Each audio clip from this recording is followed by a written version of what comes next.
Good evening, fans. Welcome to the ballpark here at Ankeny Centennial High School. We are going to turn it over to broadcast announcer Rodney Tomlinson for tonight's starting lineups. Our guests tonight are the Dowling Catholic Maroons and your Centennial Jaguars.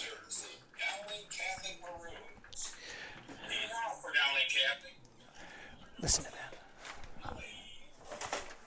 Let's meet our starting lineups. First for the Maroons. Leading off, the catcher, number 7, Matthew Hanton.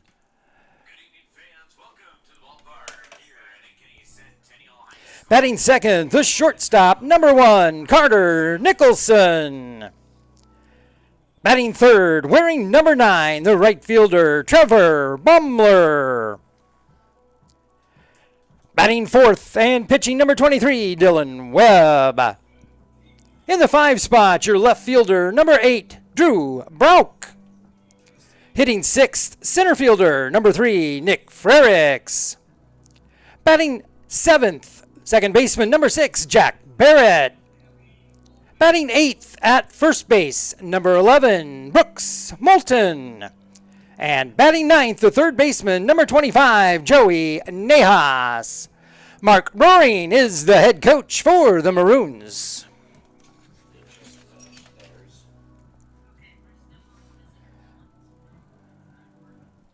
Yep, we got you here.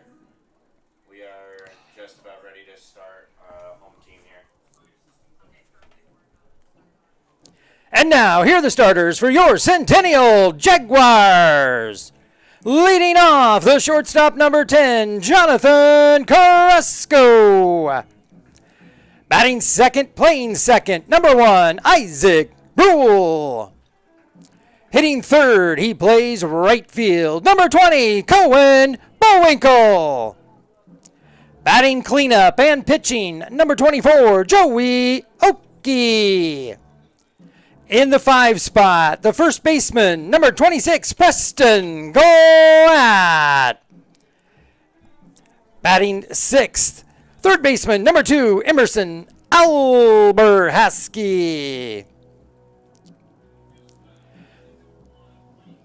Batting seventh, the left fielder, number 18, Jackson Reed. Hitting eighth in center field, number 4, Sean Stewart. And batting ninth behind the plate, number 11, Leighton Colm. Head coach for the Jaguars is Mark High. And now let's meet our honorary first pitch this evening. Please welcome to the field Brandon Lust.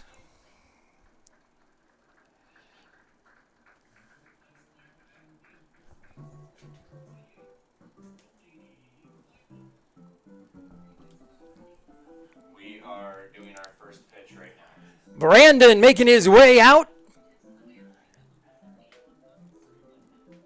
Okay. He's going all the way back. Let her go, Brandon.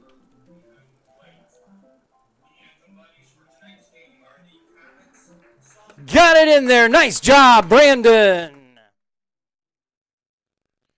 Well, folks, with that, we are going to turn to commercial. We'll be right back. You're watching Centennial Digital, driven by Freedom Tire. I have been handing over keys to dream homes in the Des Moines Metro for 20 years. And with my team in Ankeny, we deliver an experience that's simple and stress-free. Sound advice, savvy negotiating, exceptional customer service, and the keys to living your best life are just the start of what you get when you are working with me and my team. Check out available properties at danielleseifert.com. Let's talk soon.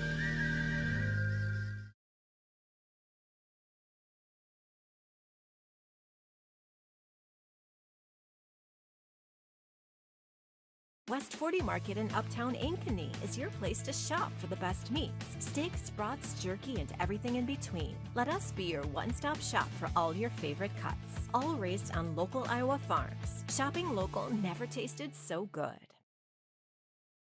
Want to test drive U.S. Cellular's network free for 30 days? Yeah. Use this app. Here we go. Oh, wow. U.S. Cellular works great out here. Hey, I wonder if U.S. Cellular lets me stream in my rec room. Yep, it's working. Test drive U.S. Cellular free for 30 days.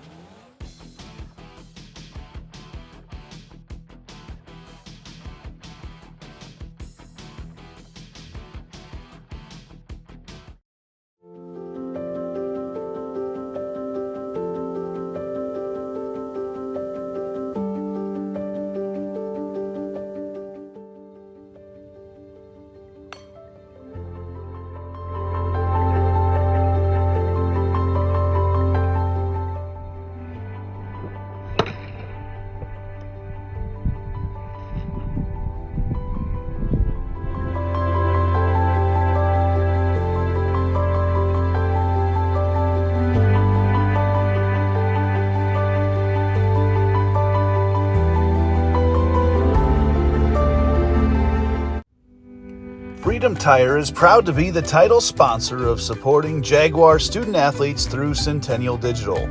With 6 locations around the metro, you're never far from getting you back or keeping your family safely on the road.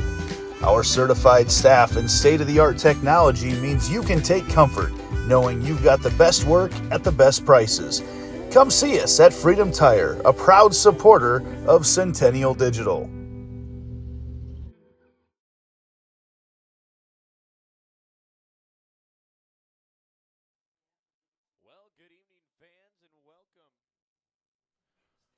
We'll try that again. Well, good evening, fans, and welcome to the ballpark here at Ankeny Centennial High School.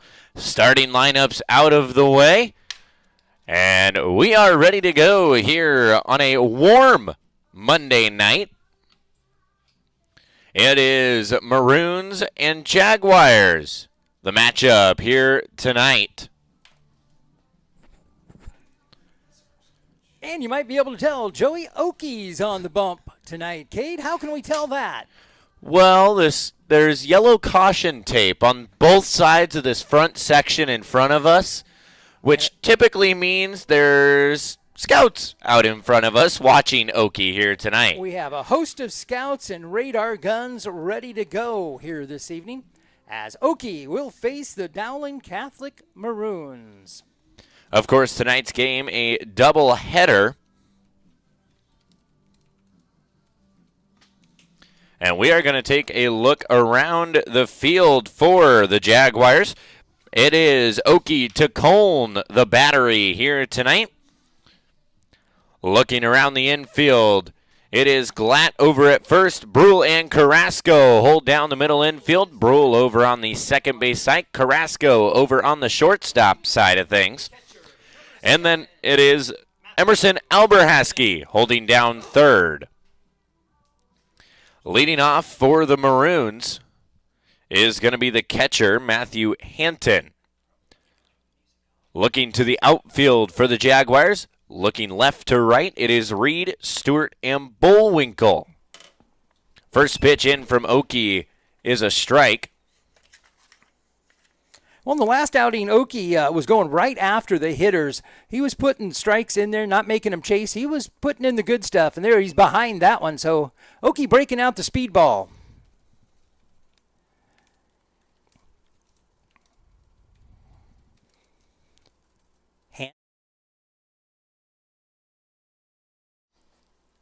Not going to get him to chase that one.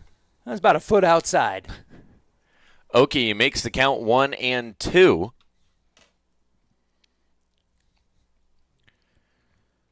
And, of course, my name's Cade Tomlinson here with you tonight. And Oakey going to hang the first K of the day, and it's going to be backwards. So for out number 1, it's a backwards K. That'll take us to the shortstop, Carter Nicholson.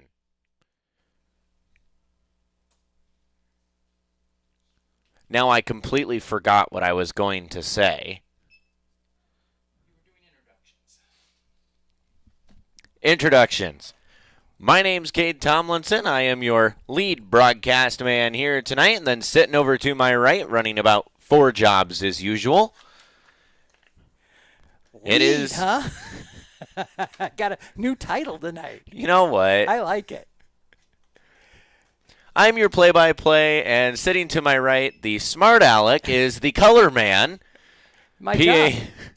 PA man, music man, piano man. Oh, no, that's Billy Joel. Sorry. That is Rodney Tomlinson sitting to my right. As Brule going to handle that one. Softly hit from Nicholson. And that's going to be out number 2. Mark it down in the book as a 4-3 for 2 away. Here's the right fielder, number 9, Trevor. So that'll bring up Trevor Baumler, the right fielder for the Maroons.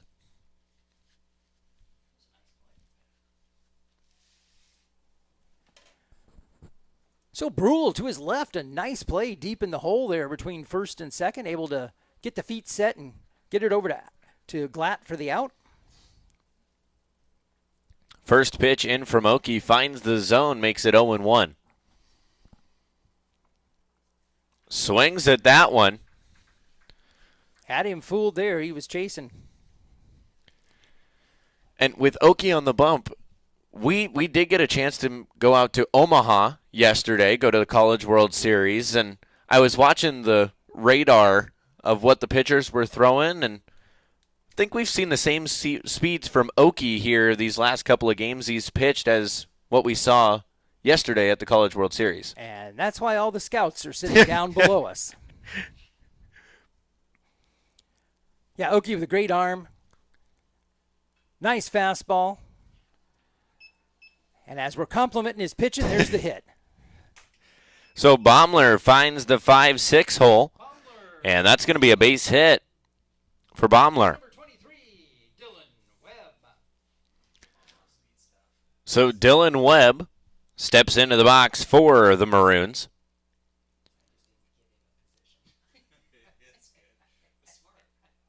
Pickoff move from Oki. That's going to get away from Glatt.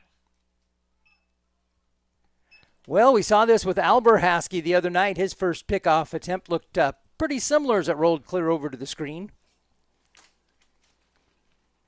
Now, we should say that Oki has had success with that. He's picked off a couple that we've seen, so while that one got away, it is still a Jaguar weapon. Oki has had a lethal pickoff throw for the Jaguars. I think we've seen 3 or 4 picked off from Oki. 3, yeah, I believe. So now a runner on second for the Maroons. And they're going to try and track him back. Colton bobbled that one behind the plate, and the runner took 2 big steps and tried to hit the brakes, and the feet slid out from under him. So Colton thought he had a shot at second. Close, but no cigar. So Oki 1-0 the count to Webb. And kind of a confusing situation on the Dowling card that we got. He's listed as the pitcher and the DH, which I take to read that he's going to be the starting pitcher for the Maroons. And then once the next pitcher comes in, if the next pitcher comes in, he then moves to the DH spot, still hitting in the 4 spot for the Maroons. And we got a softball that's made its way over. Probably not the last one tonight. The wind blowing from the softball diamond into ours. So I'm guessing we might see a couple of those softballs find their way. I got to say, it's only fair. We pepper their field, it seems like, every night with baseballs. And I figured eventually we'll see a softball blow over our way. Well, speaking of the wind, it is a fairly decent wind, and it is blowing straight out to left field. This is a big park, but if you're going to do it, tonight might be your chance. 2-1 the count. That one finds the zone, evens it up 2-2 for Webb.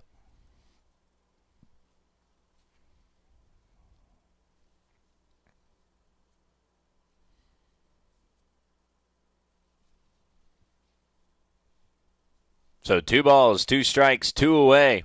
The radar guns pop up. And they're going to call that one foul off the bat. Just above the fists on that one. Broke in on him. He was already in the process of swinging, so. At that point, it turned into a protection swing from Webb. That sweeper coming right at him. So another 2-2 count here for Webb. Here's the pitch. 83-mile-an-hour pitch for the strikeout. So the Maroons will strand one on base. And Oki hangs 2 Ks in the top of the first. We head to the bottom. You're watching Centennial Digital, driven by Freedom Tire.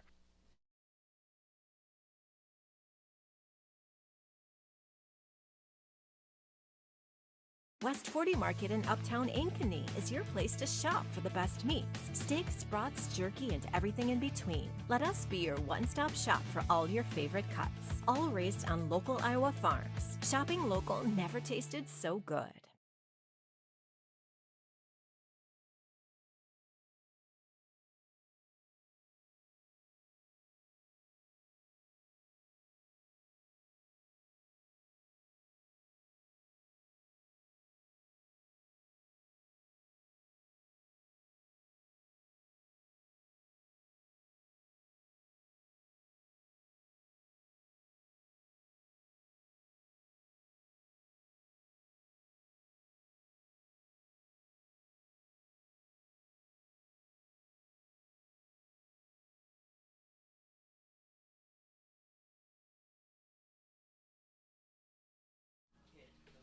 Welcome back to the ballpark here at Ankeny Centennial High School. Maroons out on the field.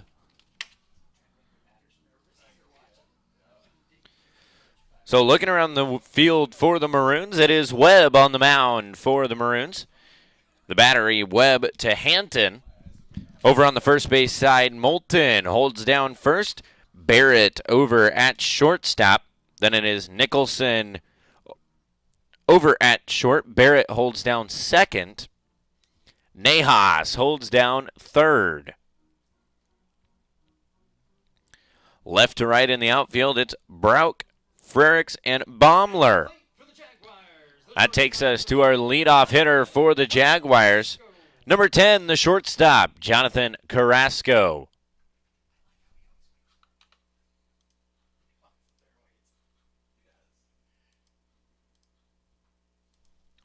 First pitch in there, strike one.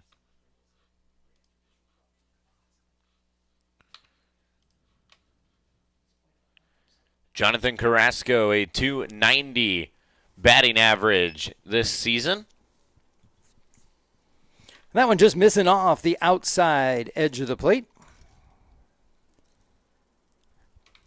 And we were talking before this game, the Jaguars number 2 in 4A and coming up against a sub-500 Dowling Catholic Maroons. Dowling has run into their issues this year.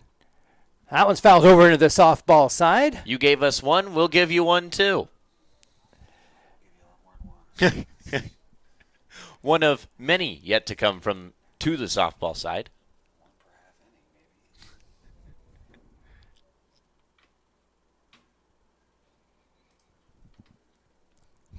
Carrasco comes up empty on that one.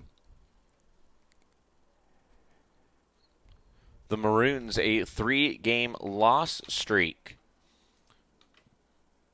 coming into tonight. Meanwhile, the Jaguars, 4-game win streak. Yeah, on paper, two teams headed in opposite directions. On paper doesn't always mean how it's going to go. It takes one game, one pitcher, and a whole lot of defense and offense. And that's going to be out number 1. It's Barrett to Moulton for out number 1.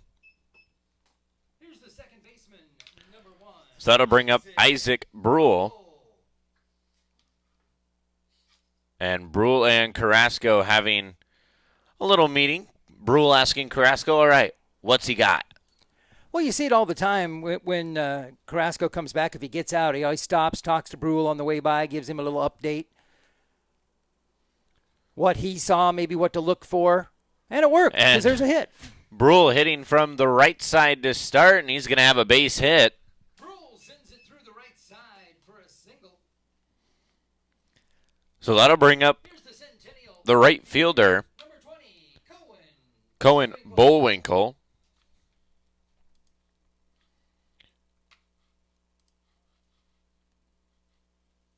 Bullwinkle, a 286 batting average. First pitch outside.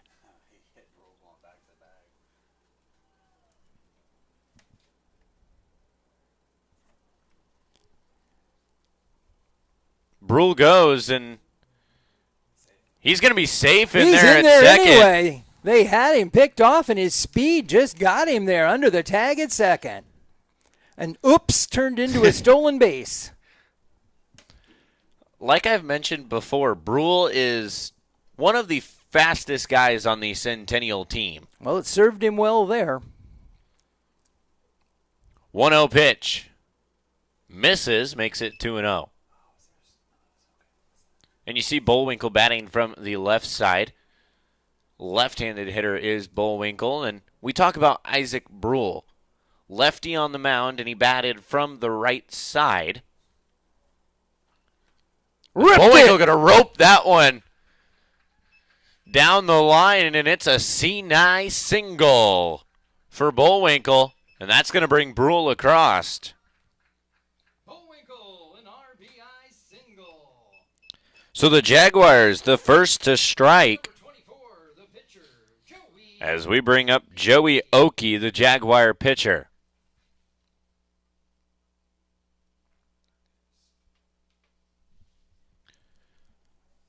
Centennial wasting no time. They've got the hit parade started here in the bottom of the first.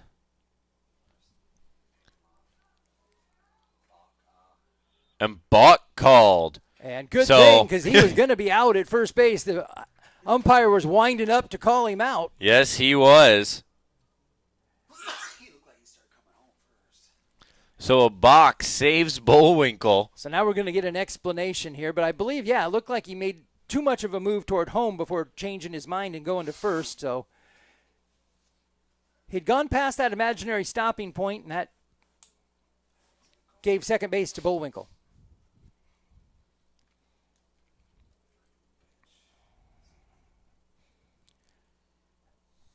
So Oakey will step back in.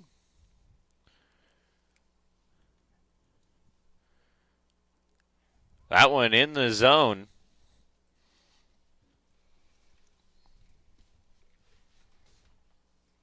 And just like that, we've got another Jaguar on the prowl. 0-1 pitch. Fouled back. I don't think anyone in the press box was getting that one. I think it was too far to the right of the box. It's going to the poor guy standing behind the press box talking. 0-2 now the count. That one up high. And we had a conversation, decided we like Jaguars on the prowl instead of ducks on the pond. So that's what we're going to go with. Anybody can have ducks on the pond. 1-2. Swings. And he dribbles and drops it over at first. Bullwinkle going to move over to third, and Oakey over at first. Oakey will beat it out down the line. So Oakey will get the base hit. Here's number 26, first baseman, Preston Glatt. And Cole Pieper going in to run over at first. The courtesy runner for the Jaguars. Running at first base.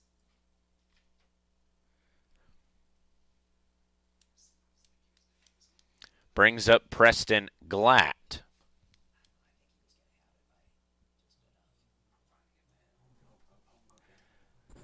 Well, we saw Glatt go long ball without the wind the other day. How about he muscles up here and deposits it? And going to foul that one back. Well, Carrasco must have had some good information on Webb there saw Brule come out first pitch swinging and gets that base hit. And all the Jaguars have come back and got those bats firing after Carrasco's first out. They have come out with the hot bats here. We saw it last time. They didn't get cranked up for a little while, so nice to see them out of the gate. 1-1. Brule hit. Not Glatt hits that well. Glatt, that'll have to go as an E. I believe that was right at him. So that'll go down as an E7.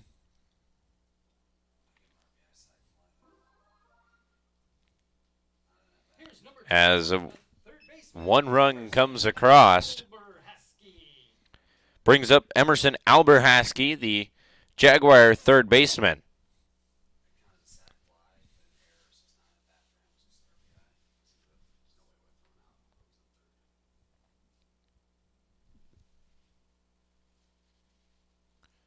The 0-0 pitch. Outside, ball one. So unfortunately for the Maroons, looked like the wind playing some tricks on that one as it made its way out there to Brauk. I'm sure it was moving it around a little, and he tried to stop. Feet went out from under him, and he made a great attempt from his knees but couldn't get it. Tailor-made double play. Oh, except they threw it away. So one runner will be out, and one will come across, and Alberhaski finds himself on second.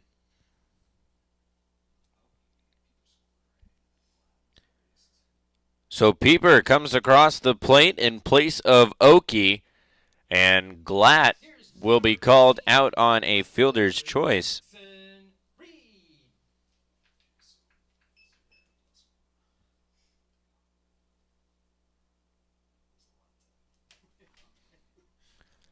So does that just go down as a fielder's choice, or does it go down as an E6 as well for Alberhaski? Because it allowed the run to score, and Alberhaski moved to second base. Alberhaski goes. goes. That's Hit and going to run drop is in. Hit on. and run, yes. Reed, a beautiful job of the hit and run.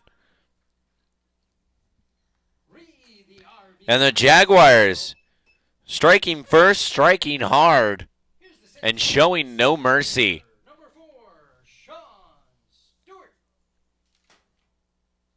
In the wise words of Cobra Kai. Strike first, strike hard, no mercy. That is exactly what the Jaguars are doing here in the bottom of the first. So Sean Stewart now the batter. First pitch in, strike one. As long as Oki doesn't break out the crane out there on the mound. I'd love to see the crane kick pitch. That would be hilarious. Stewart pops that one up high. Tracking it down is Moulton. And that's going to be out number 3. So the Jaguars will strand one on base. And they hang 4 up on the board. It is Jaguars 4, Maroons 0. You are watching Centennial Digital, driven by Freedom Tire. West 40 Market in Uptown Ankeny is your place to shop for the best meats. Steaks, brats, jerky, and everything in between. Let us be your one-stop shop for all your favorite cuts. All raised on local Iowa farms. Shopping local never tasted so good. What if you could create memories that would last a lifetime? That would be pretty cool. Well, now you can.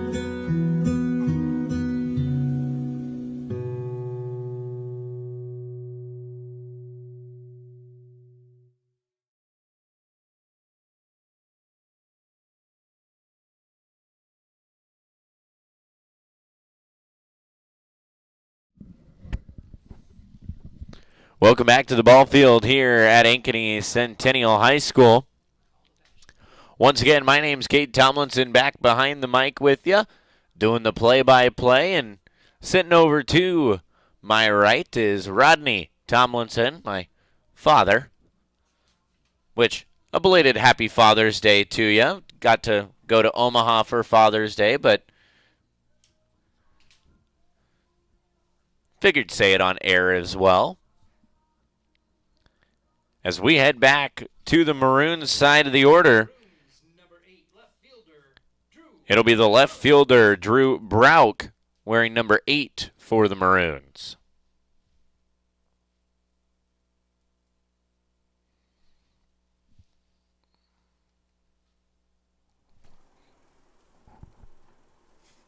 First pitch from Oki is a strike. Sorry, I was busy. Yes, thank you for that Father's Day wish. We did make a trip over to Omaha yesterday. It was very hot.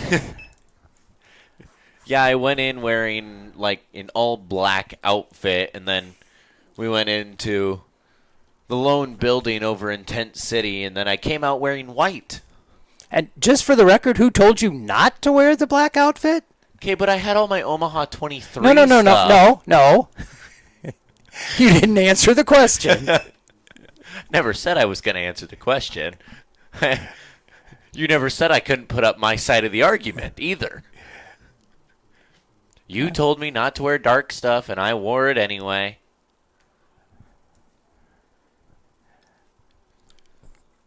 I knew I was going to spend money to buy a whole new outfit. I always do. Yeah, I'd say that was probably a given. Got to see North Carolina and Tennessee yesterday. Tennessee taking it to them. Fairly convincingly, the Vols took it to the Tar Heels. Well, now there's insult to injury. He fouled it off into his own shoulder because it broke in on him. So not only does he not get first base, it's a strike. So Brauk will be struck out on that one, but keeled over in pain is Brauk. No, it was a foul ball. Oh, was it just a strike, straight out strike? Okay. Oh, it hit his shoulder, not his bat. I thought it hit the bat and then him, so that's even worse. Missed the bat, hit the shoulder, he struck out. What else could go wrong in that one?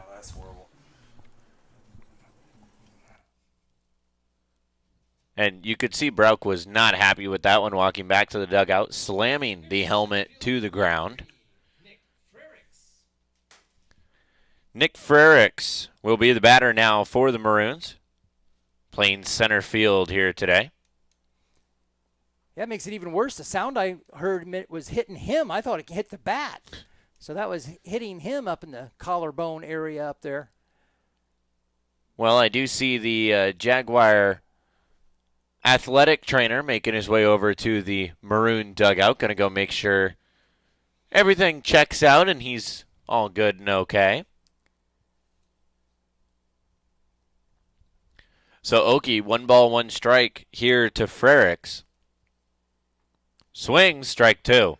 He will definitely have a souvenir bruise tomorrow.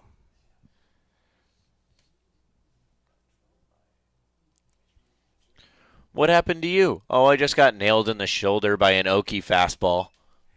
Did you have him sign it? Now, that would be something we haven't seen after a game. Have Oki sign the bruise. I'm sure it'll be there already.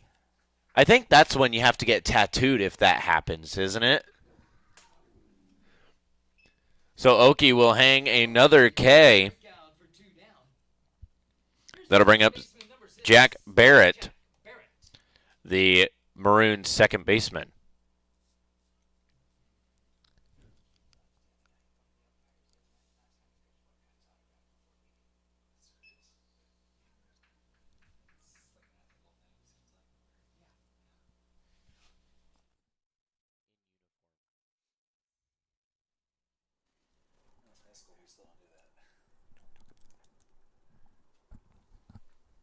So Oki not liking that ball, so he will ask for a new one. And a quick 2 up, 2 down here, top of the second. Jaguars jumping out in the bottom half with a 4 spot. And I am pleased to say Okie is on track. So to explain, he's had 2 strikeouts an inning for the last couple games we've called. Averaged 2 strikeouts an inning, 14, I believe 14 Ks in both of the games we've seen him pitch.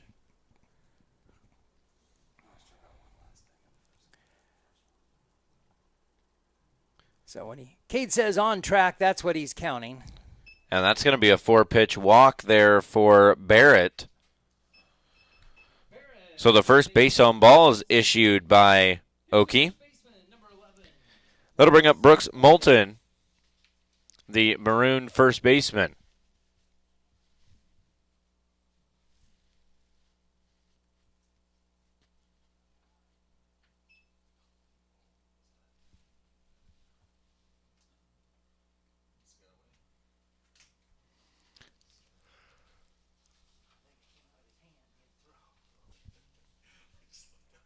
So 2 away here in the top of the second. Runner on second. Once again, for those of you listening, we want to thank you for tuning in here to CIML, or CISN.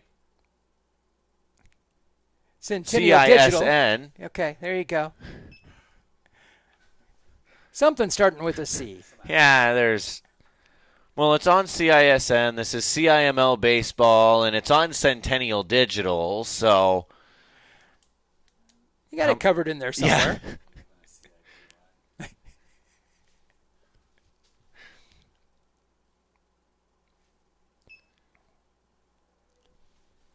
Make sure you let us know where you're watching from, whether it's rooting for the Jaguars or rooting for the Maroons. I think we've checked off 3 states. Arkansas, Utah, and Florida are the 3 we've checked off.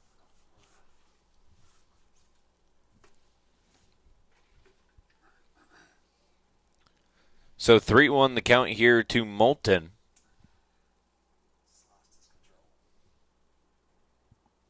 With 2 away.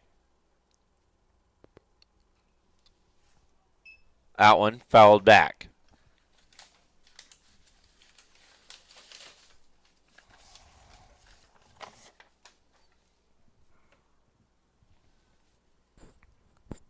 And, of course, always like to mention the sponsors. Those sponsors scrolling across the bottom of the screen here tonight.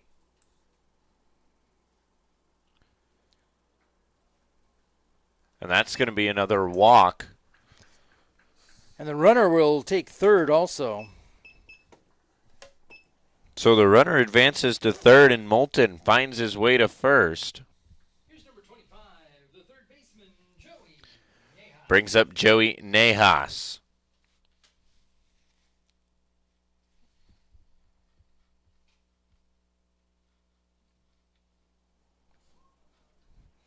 Well, there's the start he's looking for. Okie's been cruising along and all of a sudden run into a little bit of a problem here the last 2 hitters. He's walked them both. He's got Maroons on first and third. But he has 2 aways. Colton will wind up but hang on to that one. And you always wonder with 2 out if he's actually going to throw it through or not. If they get the out at second, we're done with the inning. But he held on to it. And the softball side of things, softball as well, a doubleheader against the Maroons.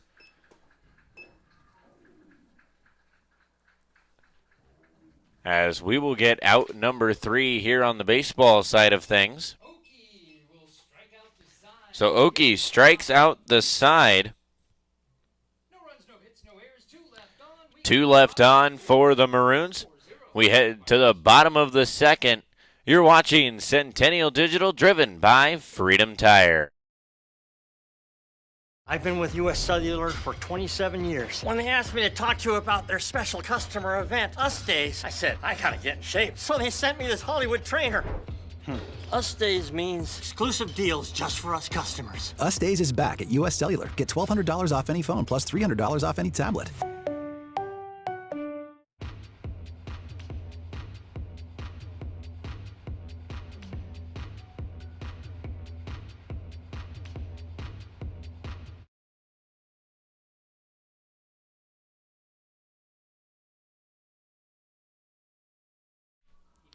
Welcome back to the ball field. And we have a new pitcher for the Maroons.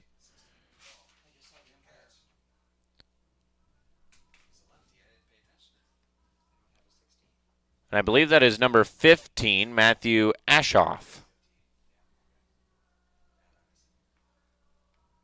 Now pitching for the Maroons, number 15, Matthew Ashoff.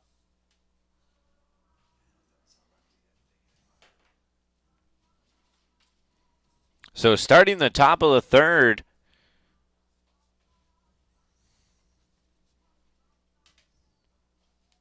So here's where Webb will now just hit in that DH spot that he was put in to start with. So he'll be DHing for Ashoff now, I believe, is how that'll go.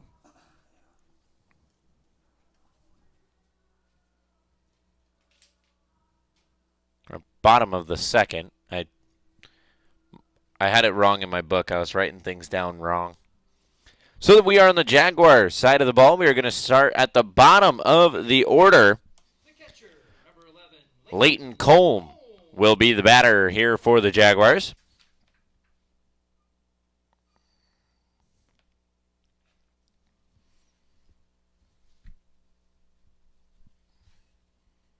And Colm, first pitch, swings.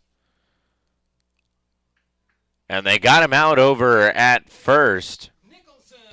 So that's a 6-3 for out number one. And we head back to the top of the order, Jonathan Carrasco. Here's the shortstop, number 10, Jonathan Carrasco.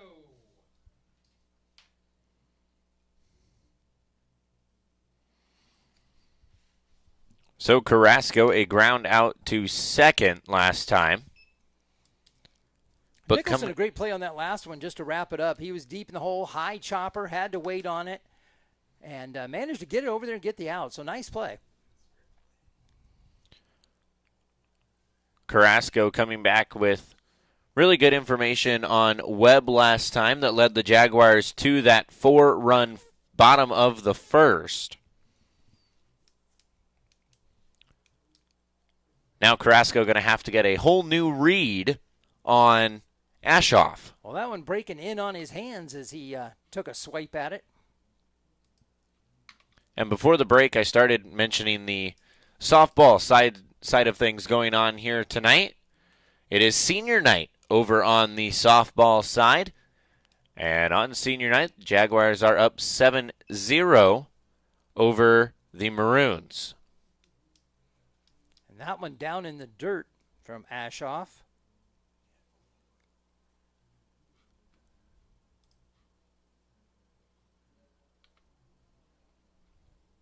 And we have Largo, Florida, checking back in for the Okies. Grandparents of Joey Okie watching from Largo, Florida. Carrasco will be out over at first.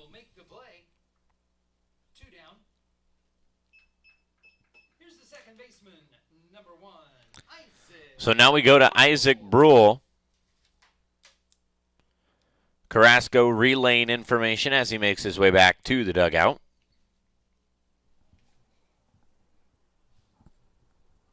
Brule from the right side. First pitch outside, ball one. Ashoff trying to spin that in from the left-hander from the outside. The right-hand hitter breaking in on him. So far has not had a lot of luck getting it there. Brule pops that one up high. And drifting towards second, but still tracking it down is going to be Moulton. So that'll go down as an F3 for out number 3. Jaguars go 1-2-3 in the bottom of the second. We head to the top of the third. You're watching Centennial Digital, driven by Freedom Tire. So when an athlete walks into Nick Drosh Fitness, the one thing we want them to know is that this is a phenomenal community. We have the best coaching. We have the best technology. We have the programming that can help them succeed. So whether it's trying to get on JV for the first time, going to that next level on varsity, going from a second string to an all-state player. We have the tools, we have the programming and the coaching in order to take each individual to their next level.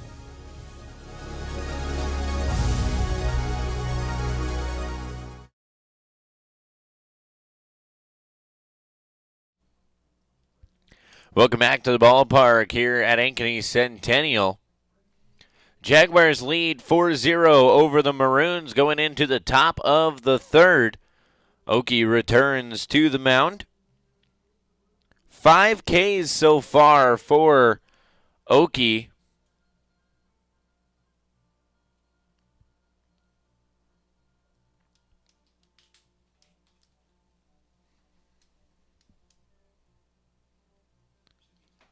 And we go to the top of the order for the Maroons. Matthew Hanton will step into the box for the Maroons.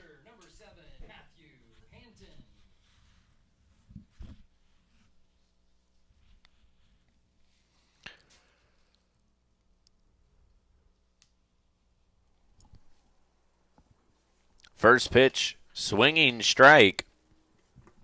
Well, the Maroons have been through the order once now, so this will be everybody's second look at Okie this time around. See if anybody can make an adjustment. Foul tip. That's going to be strike 2. The only thing I'll say, it looked like the bottom of the order started taking a few more pitches, producing a couple of walks.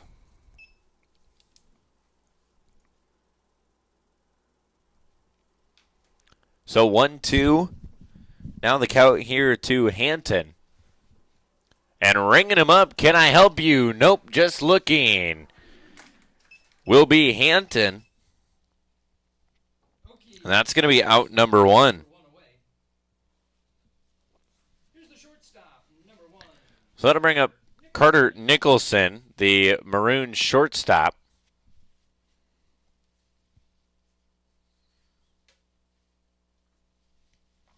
First pitch, outside, strike 1.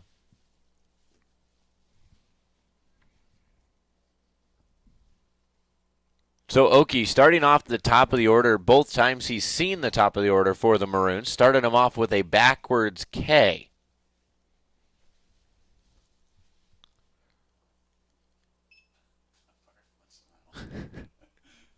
Not sure the Blue had confidence in Colm there. You can see the shoulders go up. That would skip it in the dirt. 1-2 the count here to Nicholson. Can I help you? Once again, I'm just going to look at it. So that'll be backwards Ks for Okie, 2 in a row. That'll bring up Trevor Baumler, the right fielder.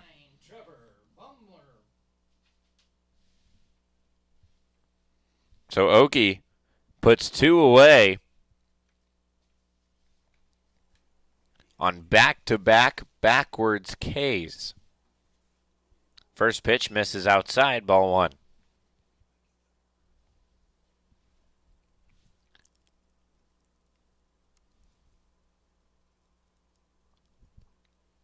That one breaks in. A beautiful breaking pitch from Okie. He had Baumler backing out on it, and the pitch broke across the plate. That's just not fair when you've got the fastball that Okie has and you throw a knee buckler at him. You mean that one? That one down in the dirt makes it 2-1.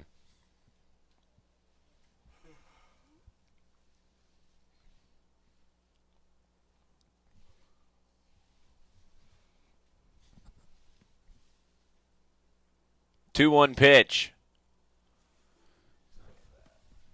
Tracking it is Reed, and that's going to be out number 3.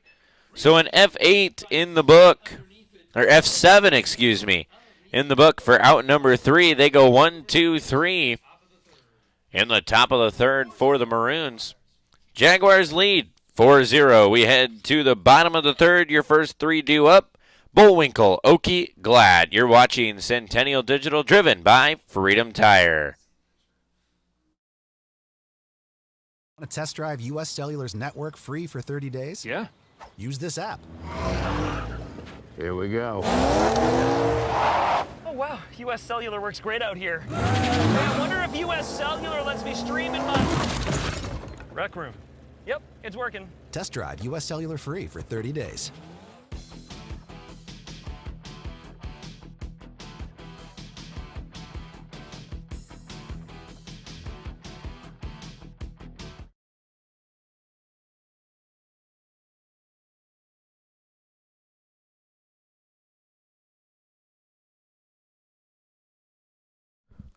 Welcome back to the ball field.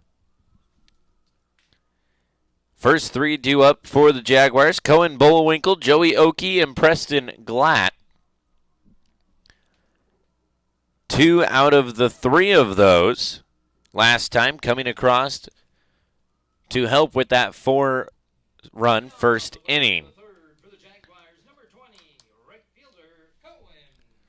So Cohen Bullwinkle will step into the box for the Jaguars.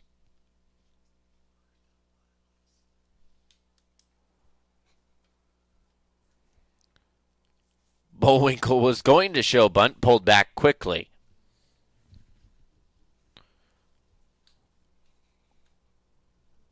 Did pull the third baseman in a couple of steps as he's on the edge of the grass now. That one misses as well, 2-0.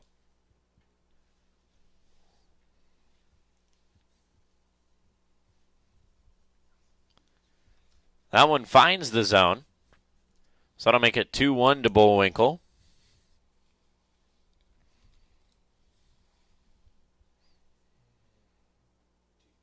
That one misses.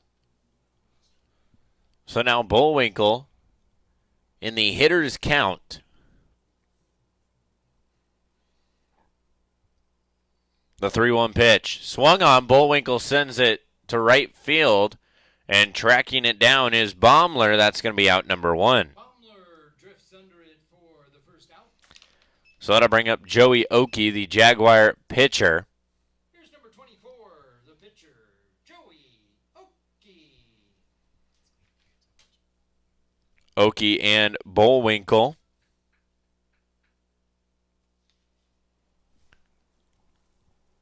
Exchanging words, letting him know what's going on. As Ashoff returns for his second inning of pitching for the Maroons.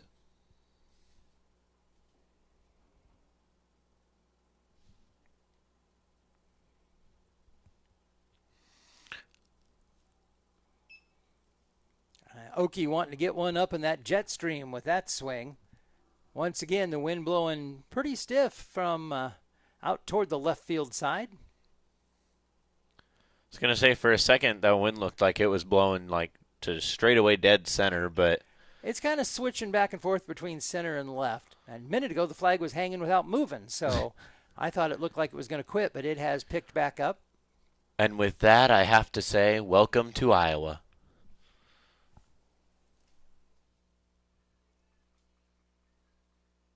Oakey will be called out over at first. Mark that down as a 6-3 in the book for out number 2. Here's the first baseman, number 26.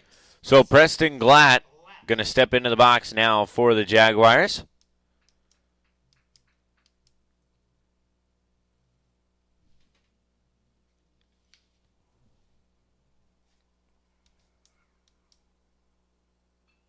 And Glatt, first pitch, going to lay that one down in center field, and that's going to be a single for Glatt. Glatt with a shot in the center field for the hit. So some good information from Oakey. Gets Glatt the base hit.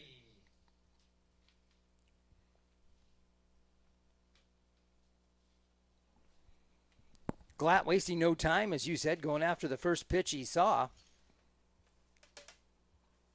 That one misses outside. And with the outfield center fielder just a few steps to the left field side of second base, he had no chance to go get that one. Yeah, Frericks playing the wind, moving over to the left field side. Cheating that side just a little bit, and had he been playing straight up, I think he had that last one. So a very nicely sized gap over in the right center field.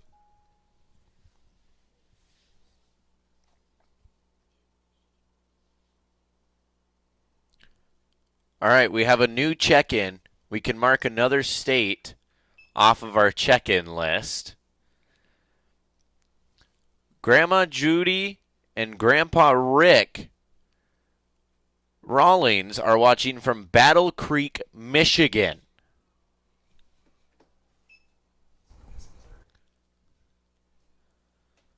So mark Michigan down on the list of states. Can we put in our order for some cereal? Battle Creek. 3-0 here, the count to Alberhaski. And that's going to be a walk. The free ride over to first for Alberhaski. Stepping in, number 18, left fielder Jackson Reed. So now we go to the left fielder, Jackson Reed. Reed, a base hit last time at the plate.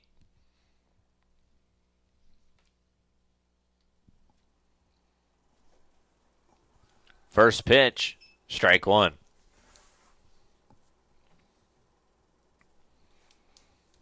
So the Jaguars starting a 2-out rally here.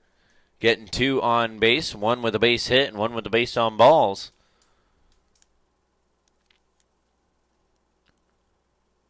Reed dancing away from that one. He started to swing and then spun the whole way in and around to get out of the way of it. He thought better of that swing there rather quickly. 1-1 the pit, the count. And Hanton lost track of that one. Runners will advance. And we have 2 Jaguars on the prowl now, with runners on second and third. 2-1 the count here to Jackson Reed.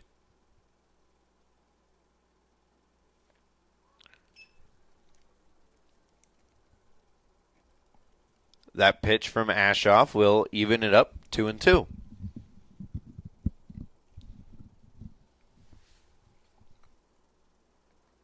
So now the 2-2 pitch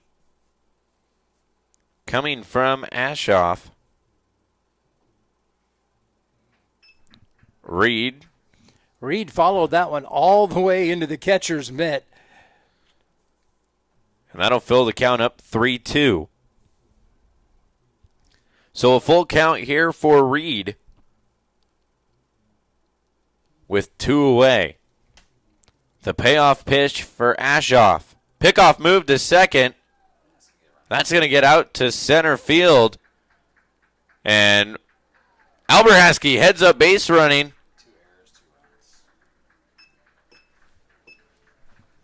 Well, that's going to bring 2 runs across.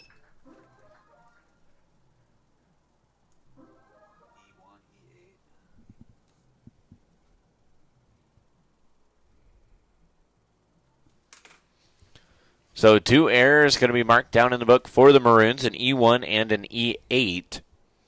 That'll bring the 2 runs across. And that's going to be ball 4 for Reed.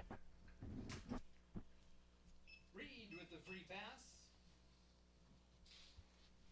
Here's the center fielder, number 4, Sean Stewart. So now Sean Stewart will step into the box for the Jaguars.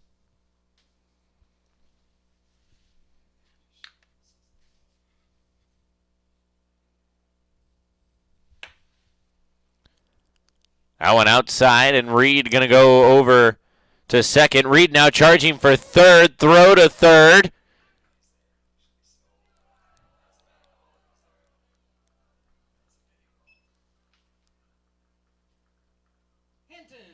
And we'll give Hanton the credit for the throw out at third. So the Jaguars will tack on 2. And it is now 6-0 for the Jaguars. You're watching Centennial Digital, driven by Freedom Tire.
Hi everybody, Danielle Seifert here, letting you know that I have the keys to your...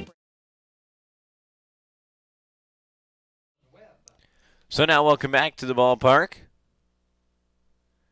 We will wait for the bullpen door to be closed on the Jaguars bullpen.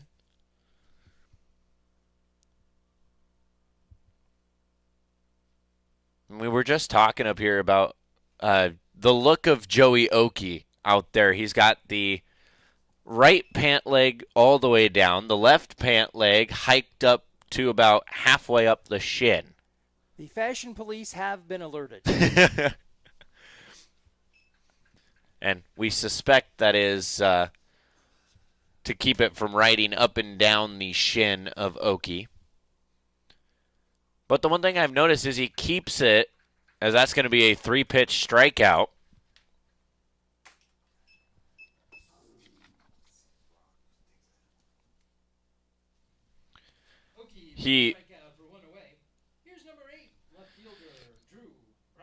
Drew Brauk now the batter for the Maroons. He doesn't change the pant leg when he goes up to bat. I've noticed that. I've seen through the batting guard of Oakey, and the pant leg is still up. As that one's going to be hit over to Carrasco. Carrasco fires DeGlad, and that's out number 2.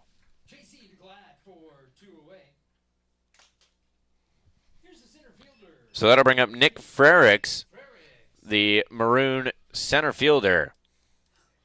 And, Kate, before we move on to Frericks, you got to give some credit there. Brauk, young man that got beamed in the upper shoulder last time, stood in there.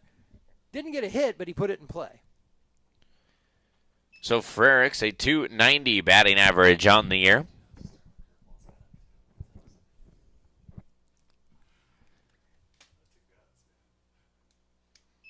First pitch, or 0-2 now.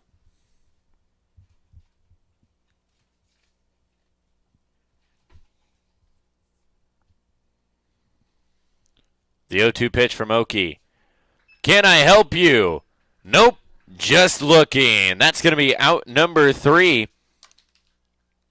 Hang the backwards K. They go 1, 2, 3 in the top of the 4th. We head to the bottom half. It is Jaguars 6, Maroons 0. Hi everybody, Danielle Seifert here, letting you know that I have the keys to your brand new home. I have been handing over keys to dream homes in the Des Moines Metro for 20 years. And with my team in Ankeny, we deliver an experience that's simple and stress-free. Sound advice, savvy negotiating, exceptional customer service, and the keys to living your best life are just the start of what you get when you are working with me and my team. Check out available properties at danielleseifert.com. Let's talk soon.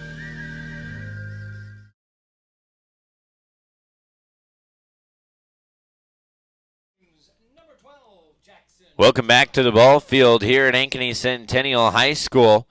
A new pitcher, once again for the Maroons, Jackson Trine, will step on to the mound for the Jaguars. And is this just a strategy thing from the Maroons, using pitchers here in the first game, and then the Maroons ace coming in game number 2? Or is this just kind of what they have available at the moment? Well, it's kind of like a bullpen game so far. If they're throwing what they've got out there, I'm not sure in their last game who threw, but it would appear they're just throwing arms out there to see what they can do and make their way through this. Well, and you would think the only pitcher that might be in jeopardy of not being able to play in the next game would be Matthew Ashoff, who did pitch 2 innings, but it won't be long of a recovery time for Ashoff. Meanwhile, Webb would also be kind of in jeopardy of when he's able to pitch next, which probably won't be the next game, but that one had some good movement on it.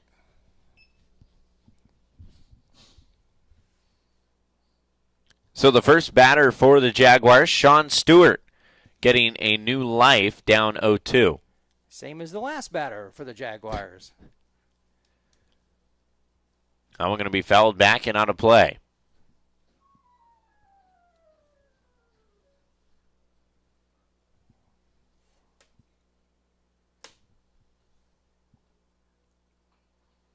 Now that one going to be sent down the third base side. And it's going to be Nejas to Moulton for out number 1. So we go back to the bottom of the order. It is Leighton Cone, the Jaguar catcher. And we've seen in the last couple of games, Cone's bat has been hot. It has started to cool off. Well, he couldn't keep that pace going, you wouldn't think. He was on fire for a couple of games, so he's cooled off a little bit, but see if he can heat it back up here. First 2 pitches swinging. That one fouled off, makes it 0-2. He was having a lot of luck going right back up the middle and even over to the right side just a bit. No luck on that one. So Coln will strike out on that one. And that'll bring us back to the top of the order. Jonathan Carrasco. And Carrasco nearly identical, both at-bats that he's had, ground out to the second baseman, Brett Barrett.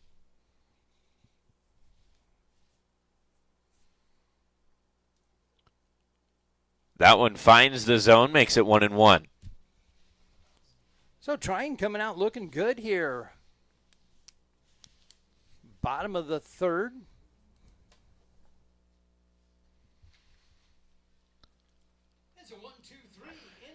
And it's going to be 1-2-3 for the Jaguars. We head to the top of the 5th. Jaguars still lead 6-0. You're watching Centennial Digital, driven by Freedom Tire. West 40 Market in Uptown Ankeny is your place to shop for the best meats. Steaks, brats, jerky, and everything in between. Let us be your one-stop shop for all your favorite cuts. All raised on local Iowa farms. Shopping local never tasted so good.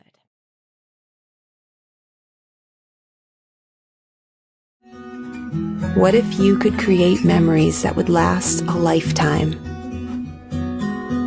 That would be pretty cool. Well, now you can.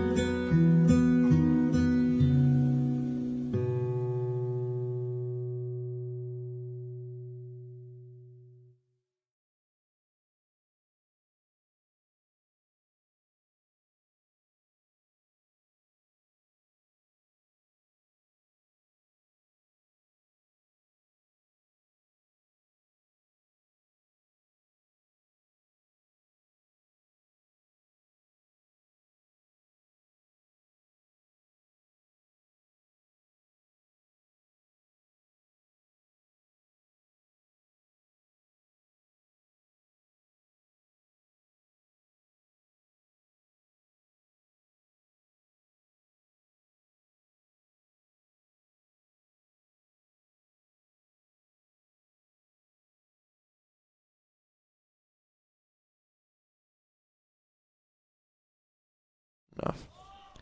Welcome back to the ballpark, and a first pitch bunt for the Maroons going to be popped up and caught by Glatt, excuse me. And that's going to be out number 1. Here's number 11, first baseman Brooks Moulton. So that'll bring us to the first baseman, Brooks Moulton. That one going to be fouled off.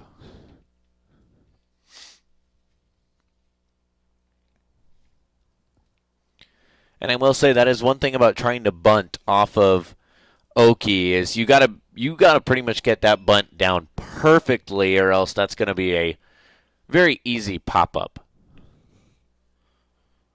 Well, you have to really work at deadening it. It's coming in with a lot of something behind it, and as the hitter, your job is to kind of catch it with the bat and deaden it. Easier said than done. 1-2 here, the count to Moulton.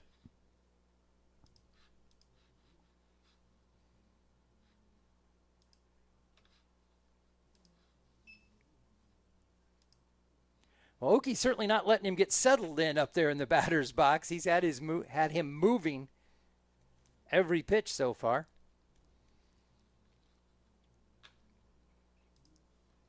Setting that one up and didn't get it there.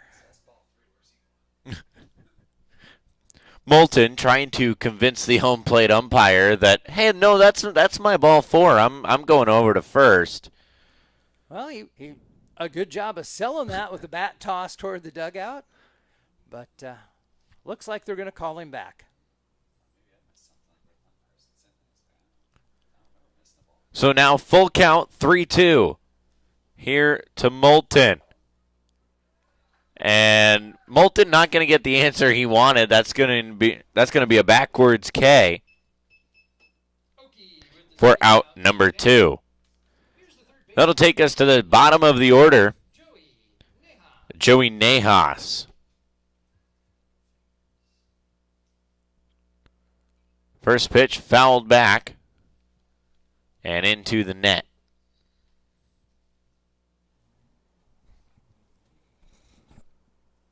So for those of you hanging K's around your house there following along, you should have 10 of them up now.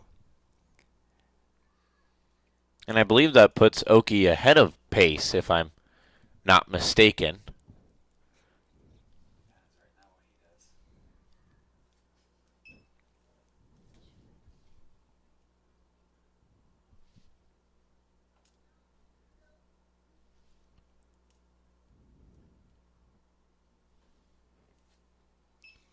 Well, he's on pace here to get through the 5th. If he doesn't get another strikeout in the 5th, he's still got his 2 per going on. But as it sits, he's just a little ahead.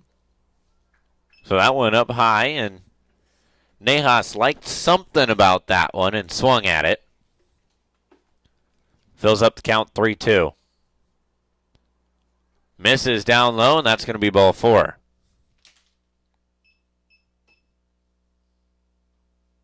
So that'll take us back to the top of the Maroon order and put a runner on first. Takes us to Matthew Hanton, the Maroon catcher. Pickoff move from Oki. Hanton wasn't even ready and in the box yet when Oki fired over to Glatt, trying to get Nejas out. That one fouled straight back.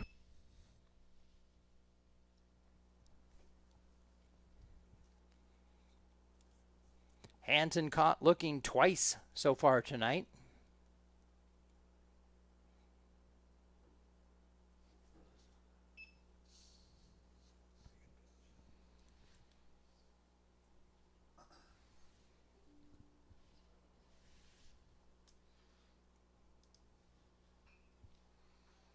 And he'll get the hit that time.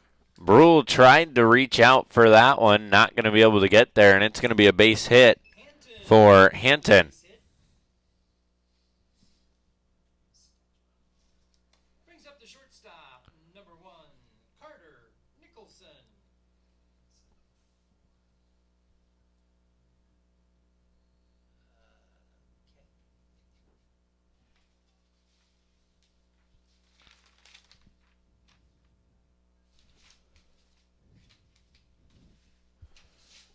So a courtesy runner for the Maroons, Thomas Higerich.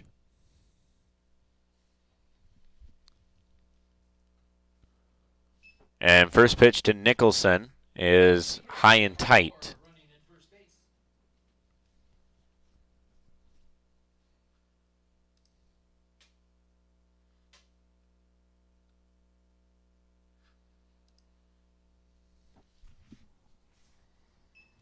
That one misses, makes it 2-0.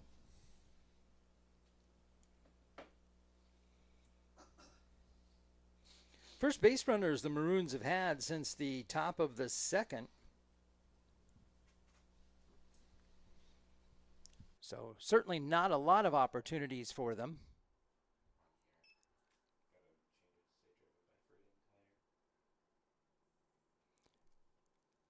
Three and 0 the count here.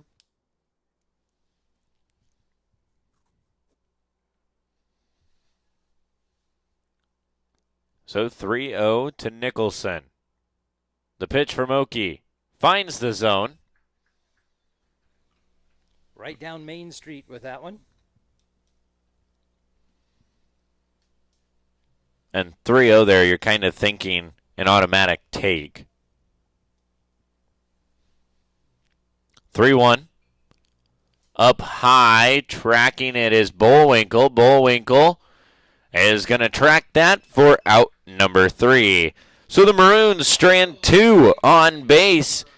And Oki hangs 1K in the top of the 5th. We head to the bottom of 5. Jaguars lead 6-0. So when an athlete walks into Nick Rush Fitness, the one thing we want them to know is that this is a phenomenal community. We have the best coaching. We have the best technology.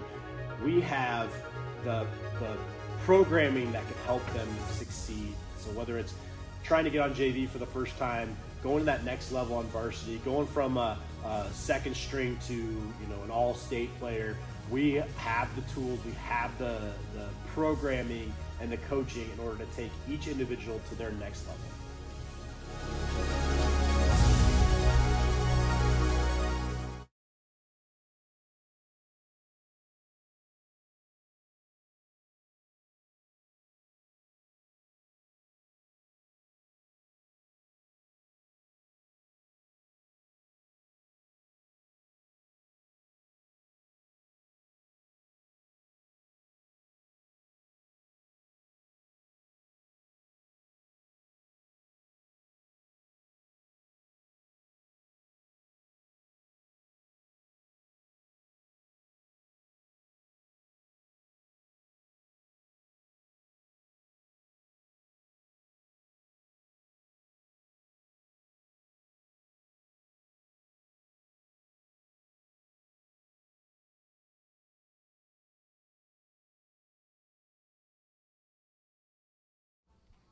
Welcome back to the ballpark here at Ankeny Centennial High School. Jaguars lead 6-0 going into the bottom of the 5th.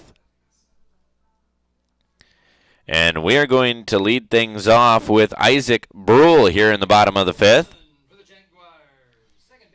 Returning to the mound for the Maroons is Jackson Trine, and Brule batting from the right side against the righty pitcher. This is his first time facing Trine.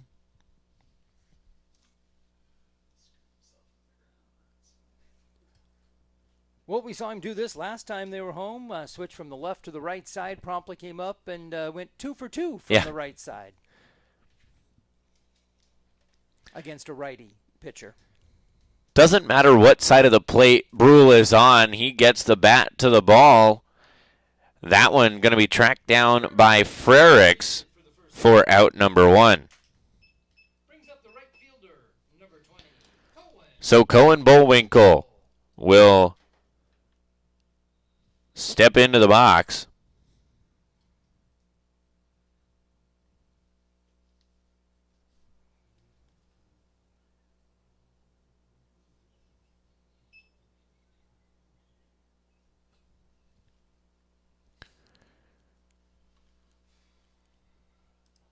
1-0 here to Bullwinkle.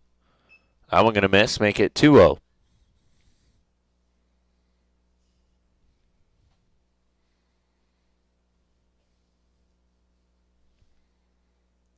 Bullwinkle singled and came around to score in the first.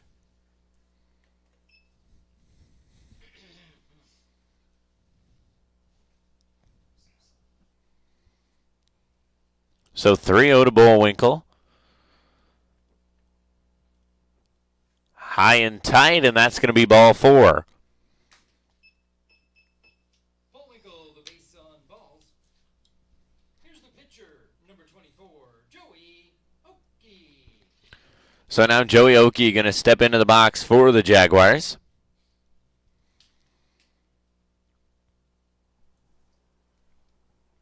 Bullwinkle over on first. The pitch. Swings at the first one, and that's going to be fouled back.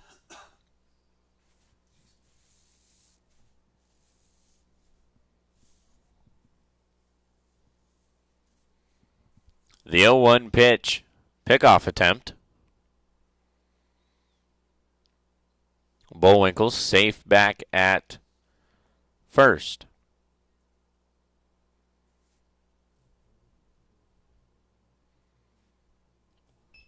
Pitch misses outside, makes it 1-1. Nice job from Hanton sliding out of his crouch there to keep that one in front.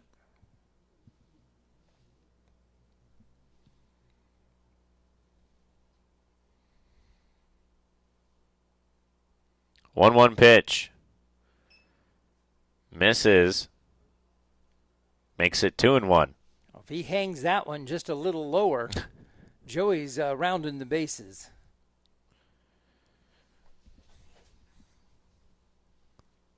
2-1. Rode in on him and clipped him. Oki will be hit by the pitch.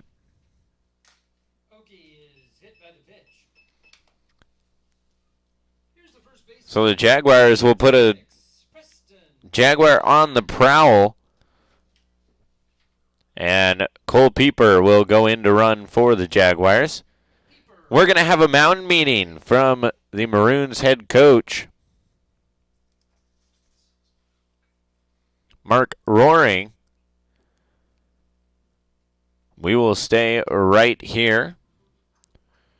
Preston Glatt coming into today will have a .344 batting average, a .389 on-base percentage for Glatt.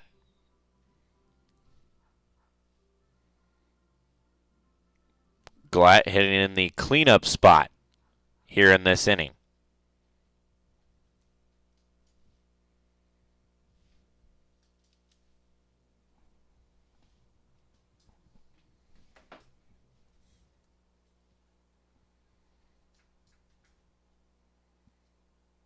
So the fresh count to Glatt.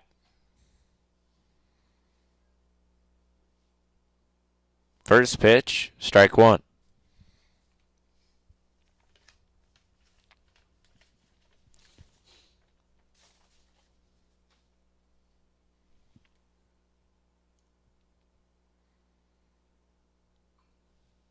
Glatt ropes that one foul.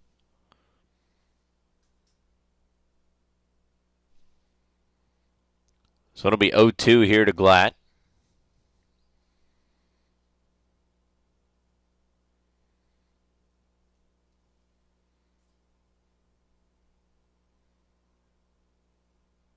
Time called.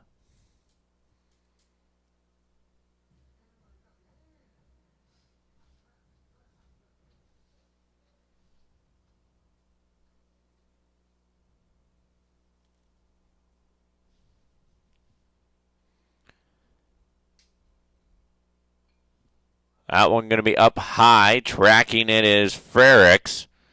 And he's going to be underneath of it. That's going to be out number 2. Frericks will make the play for 2 down.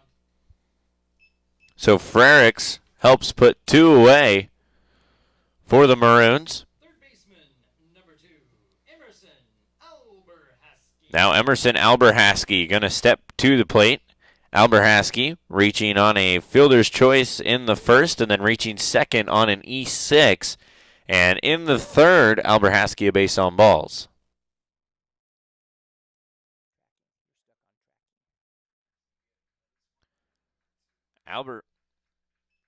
Alberhaski drops that one down in the gap, and he's going to have a stand-up double. That'll bring 2 runs across for the Jaguars. Alberhaski goes to the gap and buys a couple of RBI. So 2 runs come across, a 2-run double for Alberhaski. Brings up Jackson Reed.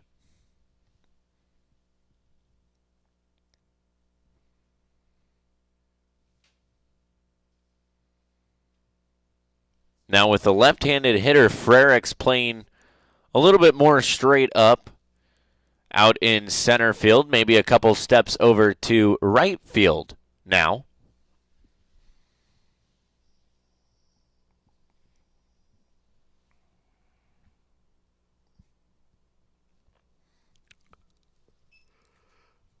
That one's going to skip away. Alberhaski will hustle over to third.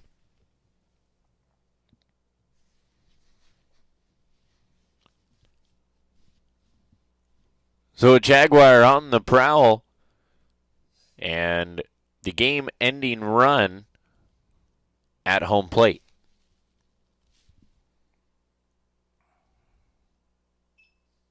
That misses low and inside, 3-0.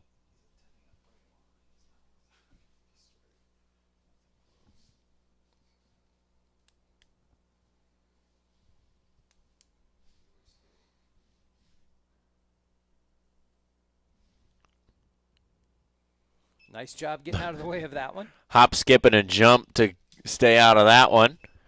And that's going to be ball 4. Here's the Centennial center fielder, number 4, Sean Stewart.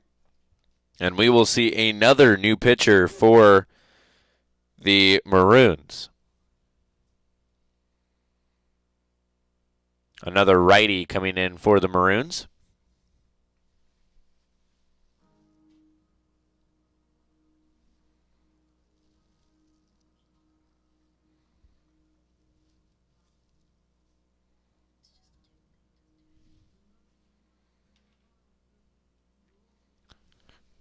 This will be number 21 for the Maroons, Blake Lawson.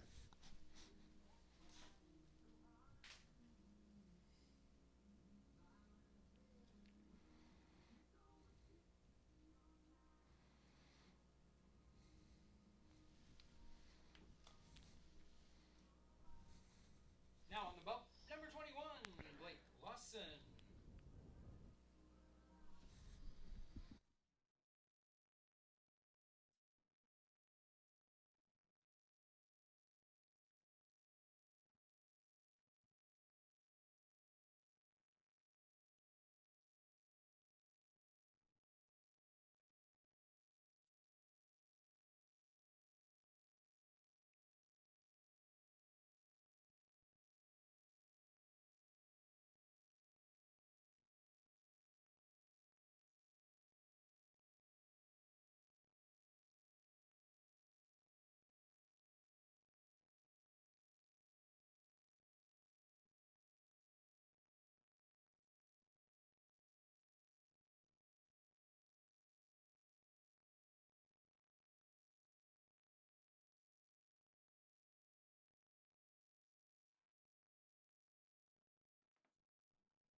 Coming to the plate, number 24, number 4, Sean Stewart.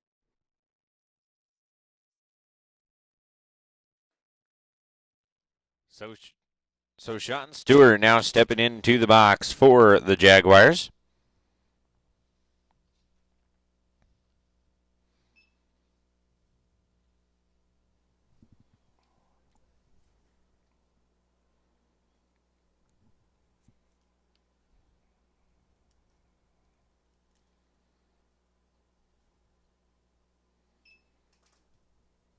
Hanton pops up behind the plate like he's going to throw to second. Looks down to third. Everybody's where they're supposed to be, so he hangs on to it. So 2 in scoring position now for the Jaguars. That's the game ender standing at second base. So a couple of Jaguars on the prowl that could end the game.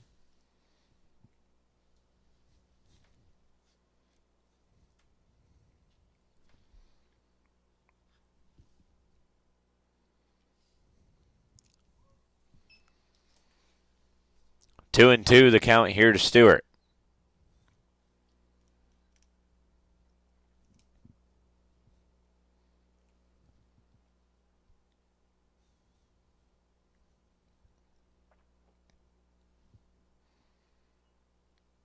Swings at that one, fouls it off. Just got a piece of it. Send it down the third base side.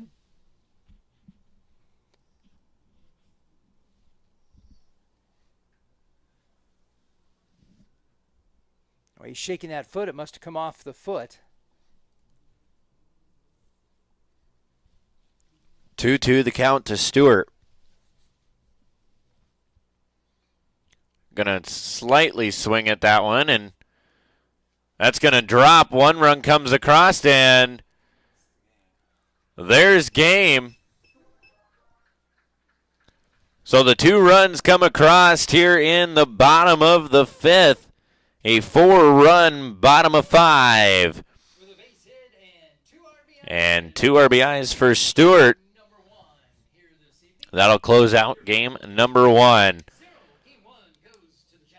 Stay tuned. We are going to take a short break, come back with game 1 star of the game, and then game 2 coming up right after that. You're watching Centennial Digital, driven by Freedom Tire. Listen up. I devised a plan to find better home internet, guys. Madison, you scout the web for the best deals. Peggy, you monitor our projected data usage. And Ellen... Avoid that hassle and go with U.S. Cellular Home Internet. No more guesswork, and it is faster than ever. U.S. Cellular new and improved home internet. Just $34.99 when bundled with a wireless plan.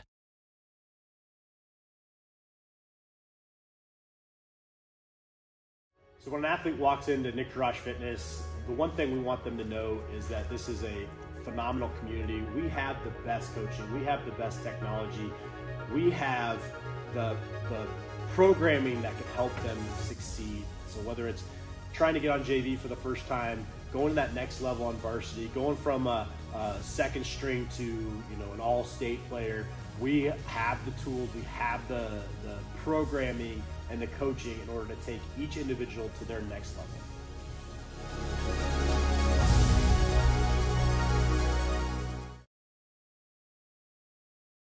Want to test drive U.S. Cellular's network free for 30 days? Yeah.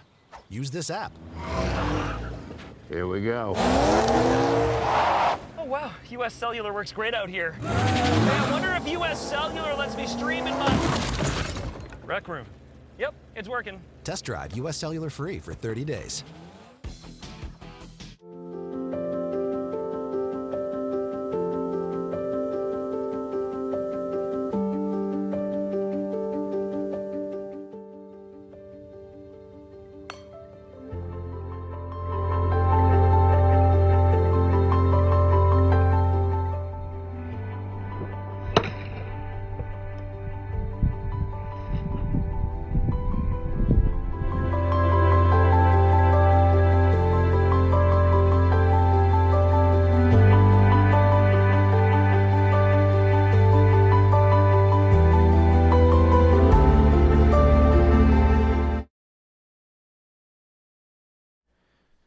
Well, welcome back to the ball field here at Ankeny Centennial High School. Tonight's star of game number 1, Joey Oki.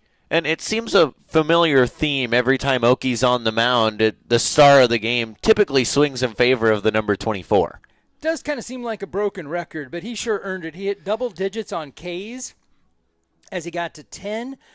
Put a base hit on the offensive side back in the first inning. So if you earn it, got to give it to him.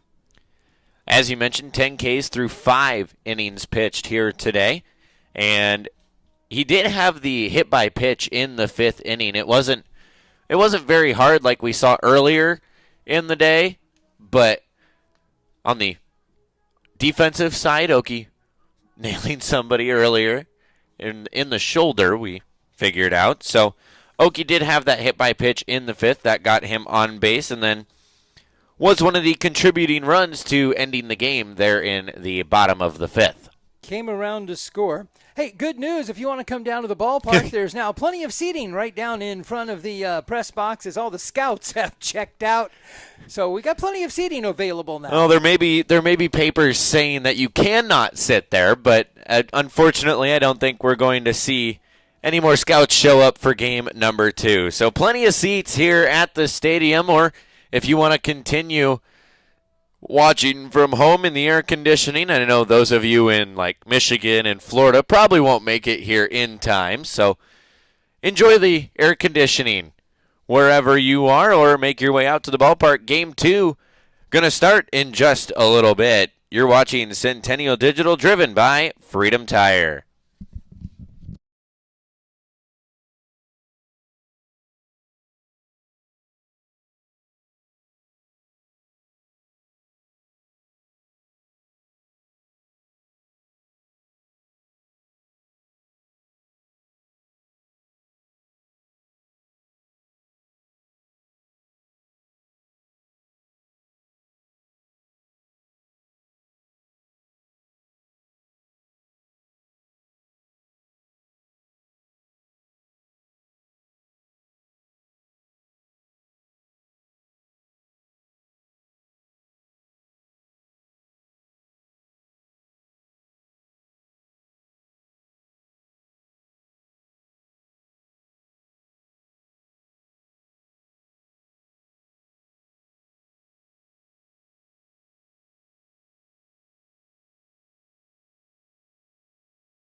Want to test drive US Cellular's network free for 30 days? Yeah. Use this app. Here we go. Oh, wow. US Cellular works great out here. Hey, I wonder if US Cellular lets me stream in my rec room. Yep, it's working. Test drive US Cellular free for 30 days.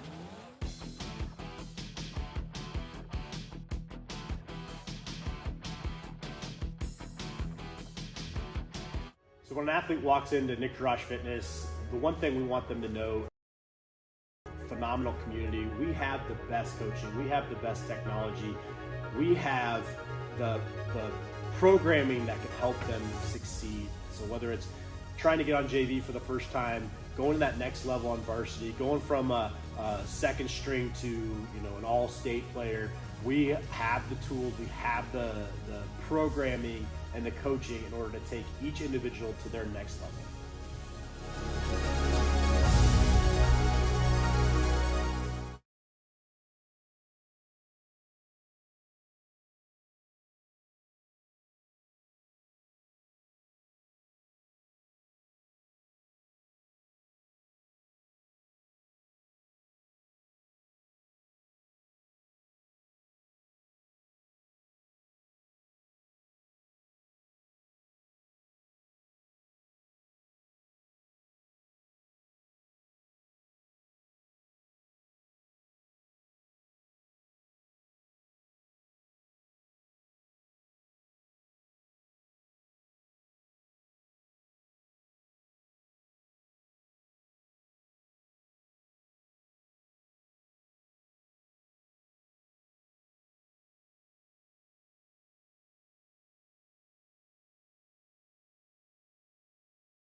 Hi everybody, Danielle Seifert here, letting you know that I have the keys to your brand new home. I have been handing over keys to dream homes in the Des Moines Metro for 20 years. And with my team in Ankeny, we deliver an experience that's simple and stress-free. Sound advice, savvy negotiating, exceptional customer service, and the keys to living your best life are just the start of what you get when you are working with me and my team. Check out available properties at danielleseifert.com. Let's talk soon.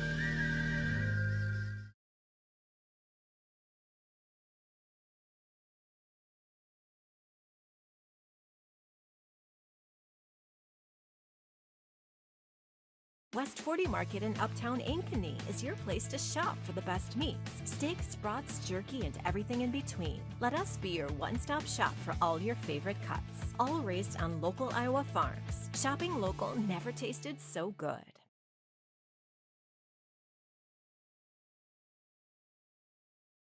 I've been with US Cellular for 27 years. When they asked me to talk to you about their special customer event, Us Days, I said, I gotta get in shape. So they sent me this Hollywood trainer. Us Days means exclusive deals just for us customers. Us Days is back at US Cellular. Get $1,200 off any phone plus $300 off any tablet.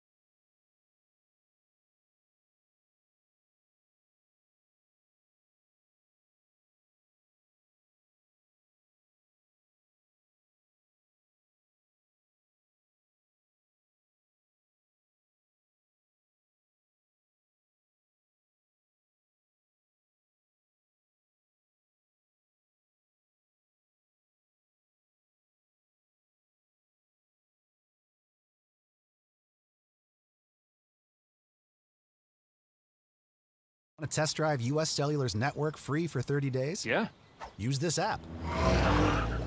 Here we go. Oh, wow. US Cellular works great out here. Hey, I wonder if US Cellular lets me stream in my rec room.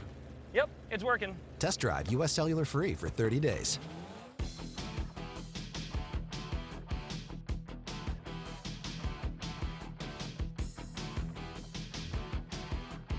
So when an athlete walks into Nick Garage Fitness, the one thing we want them to know is that this is a phenomenal community. We have the best coaching. We have the best technology. We have the programming that can help them succeed. So whether it's trying to get on JV for the first time, going to that next level on varsity, going from a second string to an all-state player, we have the tools, we have the programming and the coaching in order to take each individual to their next level.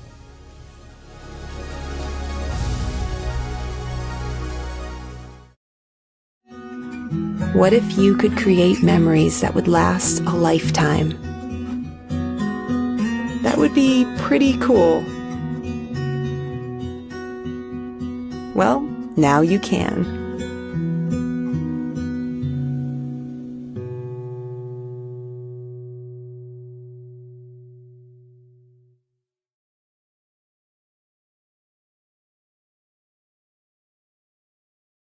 West 40 Market in Uptown Ankeny is your place to shop for the best meats, steaks, brats, jerky, and everything in between. Let us be your one-stop shop for all your favorite cuts, all raised on local Iowa farms. Shopping local never tasted so good.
I've been with US Cellular for 27 years. When they asked me to talk to you about their special customer event, Us Days, I said, I gotta get in shape. So they sent me this Hollywood trainer. Us Days means exclusive deals just for us customers. Us Days is back at US Cellular. Get $1,200 off any phone plus $300 off any tablet.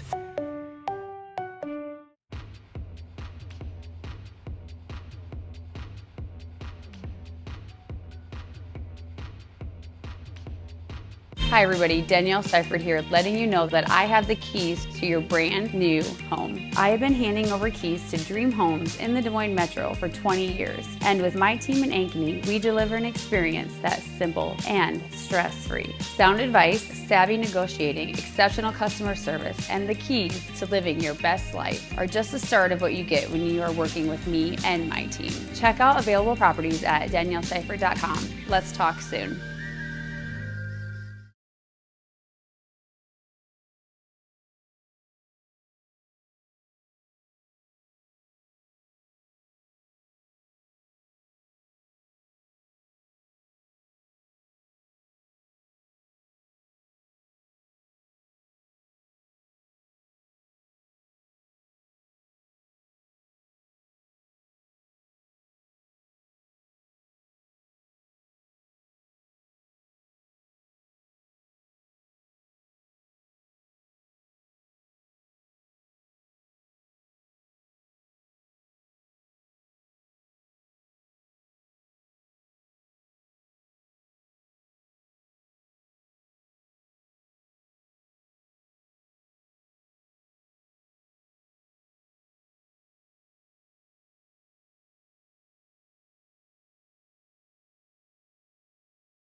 Want to test drive US Cellular's network free for 30 days? Yeah. Use this app. Here we go. Oh, wow. US Cellular works great out here. Hey, I wonder if US Cellular lets me stream in my rec room.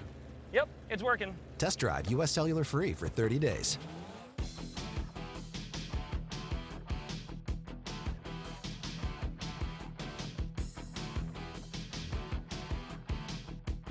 So when an athlete walks into Nick Garage Fitness, the one thing we want them to know is that this is a phenomenal community. We have the best coaching. We have the best technology.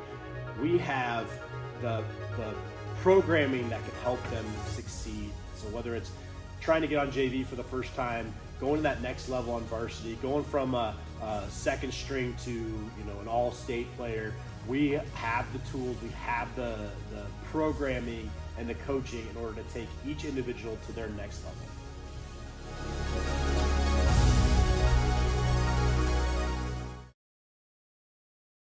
West 40 Market in Uptown Ankeny is your place to shop for the best meats, steaks, brats, jerky, and everything in between. Let us be your one-stop shop for all your favorite cuts, all raised on local Iowa farms. Shopping local never tasted so good. What if you could create memories that would last a lifetime? That would be pretty cool. Well, now you can.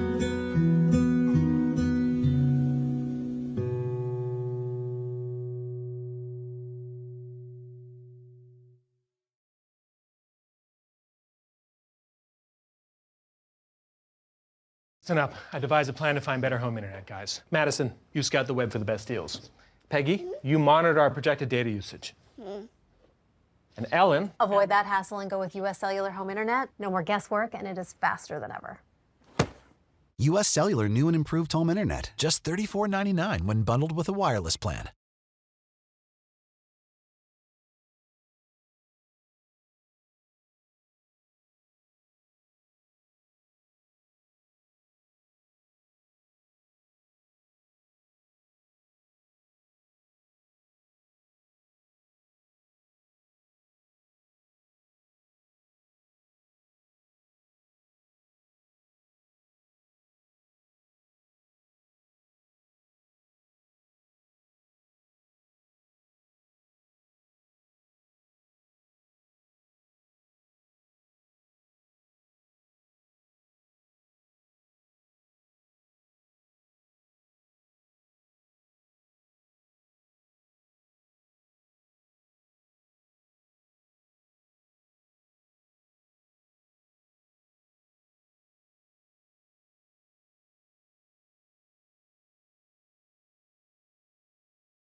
I've been with US Cellular for 27 years. When they asked me to talk to you about their special customer event, Us Days, I said, I gotta get in shape. So they sent me this Hollywood trainer. Us Days means exclusive deals just for us customers. Us Days is back at US Cellular. Get $1,200 off any phone plus $300 off any tablet.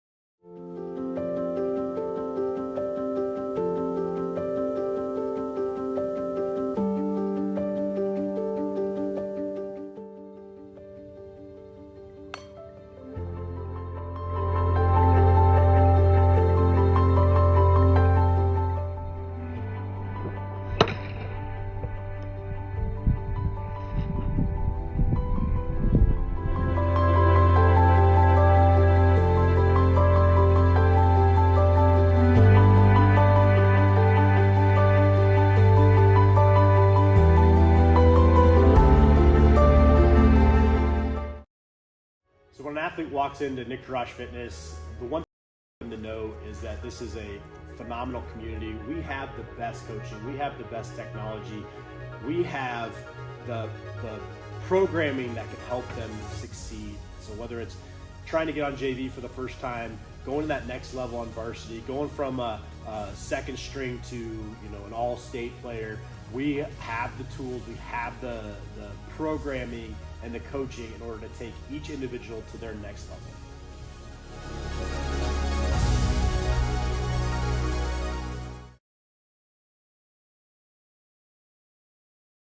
Want to test drive US Cellular's network for 30 days? Yeah. Use this app. Here we go. Oh, wow. US Cellular works great out here. Hey, I wonder if US Cellular lets me stream in my rec room. Yep, it's working. Test drive US Cellular free for 30 days.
What if you could create memories that would last a lifetime?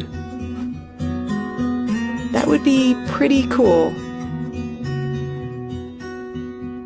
Well, now you can.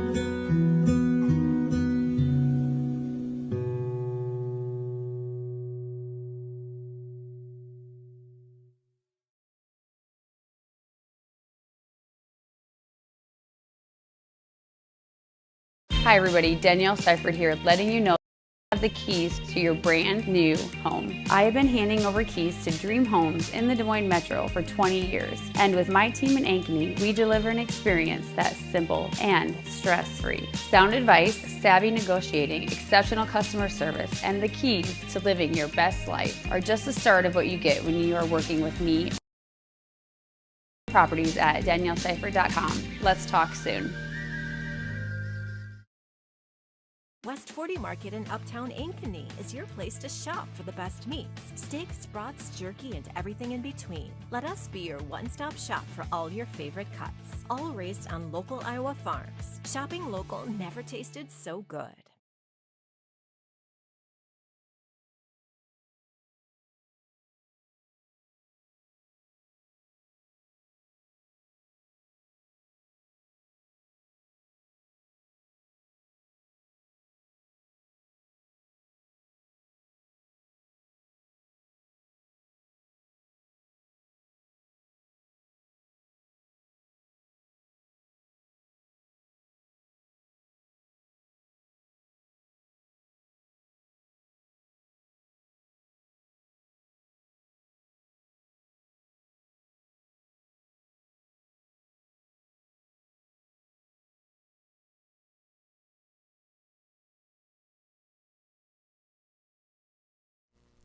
Well, welcome to the ballpark here for game number 2 here on Centennial Digital, driven by Freedom Tire. Trip Rawlings going to start out on the mound for the Jaguars. Rawlings to Cone will be the battery. Other than that, everything else stays the same. Glad over at first, Brule at second, Carrasco at short, and Alberhaski over at third. Looking to the outfield, it is still Reed, Stewart, and Bullwinkle left to right. Rawlings to Cone, the battery for the Jaguars here in game. Leading off for the Maroons, a left fielder, number 7, Matthew Hanton. So Matthew Hanton will lead off for the Maroons here in game number 2.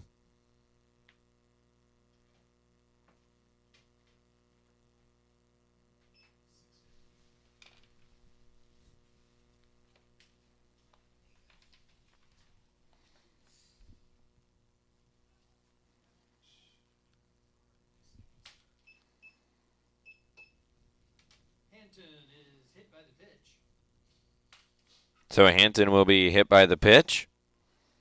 Here's the shortstop, number 1, Carter Nicholson.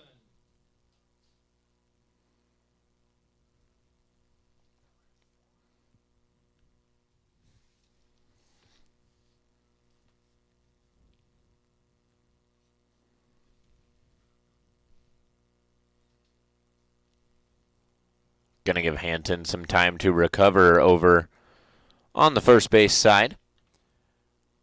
Looked like he took that one right near the elbow area, so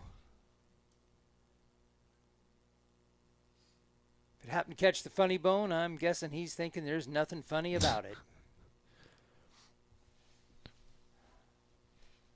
So that'll bring up Carter Nicholson, the shortstop for the Maroons.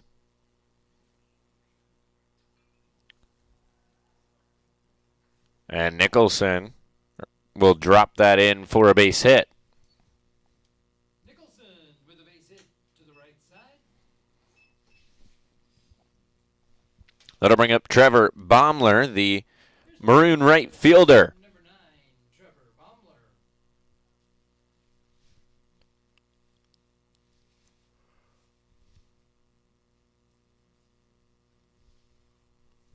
Now runners on first and second for the Maroons.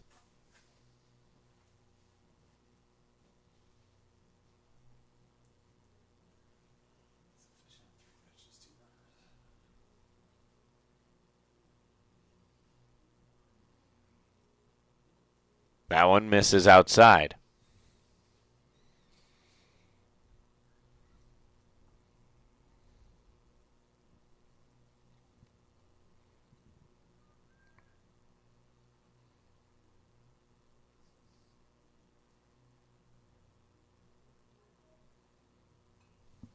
That one popped up high and out of play.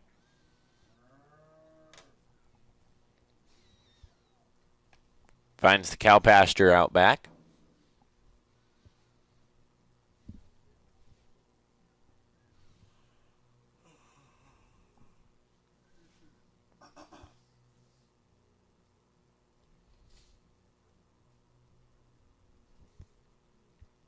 One down in the dirt makes it 2-1. Hanson getting a long way from that bag down at second base. He was about halfway to third. That ball skipped away from Colm.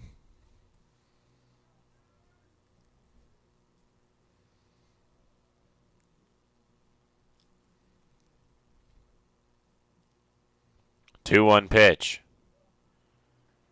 Finds the zone, makes it 2-2.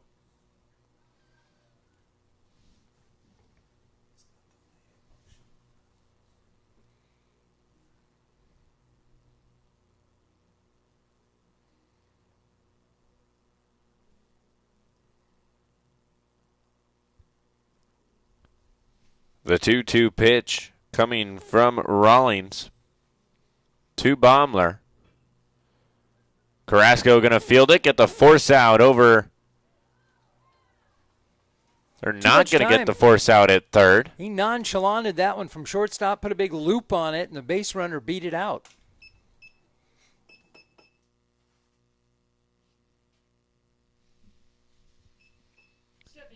So that'll bring up Dylan Webb, the Maroon designated hitter.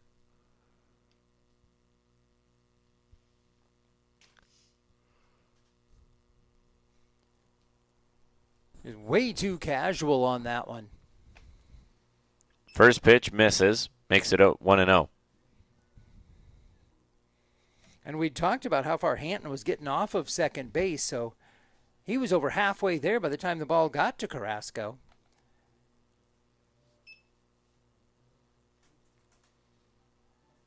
And simply beat it out.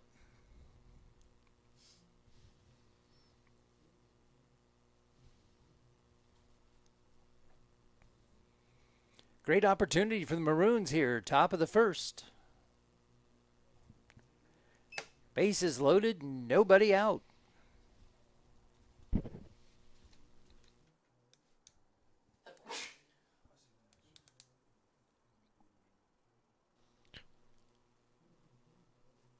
Rawlings, the 2-1 pitch, going to be softly hit, and it's going to be a base hit. That'll bring two across. And Maroons will have ducks on the pond. Webb picking up a couple of RBI on the single. Here's number 24, the catcher, Wyatt Jones.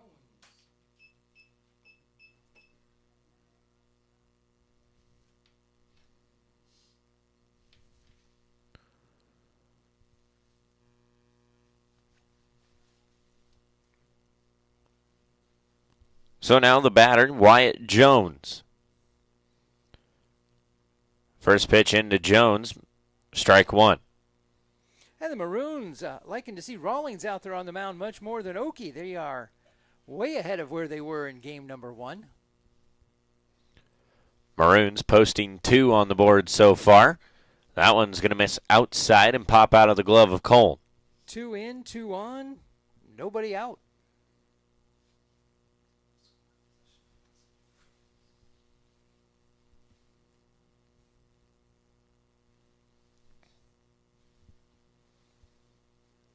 That one finds the zone, makes it 1-2.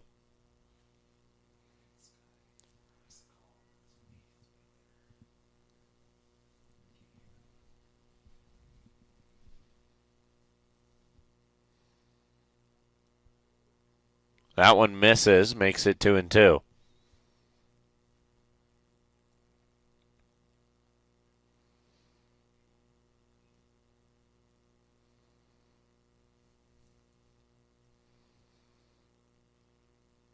Down low, fills the count, 3-2. So a new umpire behind the plate. First couple times through, everybody's got to relearn the zone of what he's calling a strike. And the timing of the umpire as well. Carrasco going to fire over.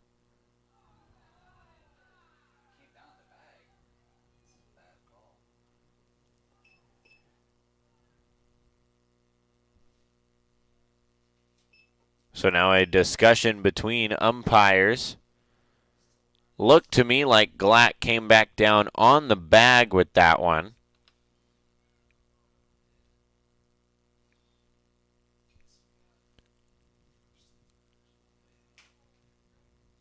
Here's the center fielder, number 3, Nick Frericks. So Nick Frericks will now be the batter.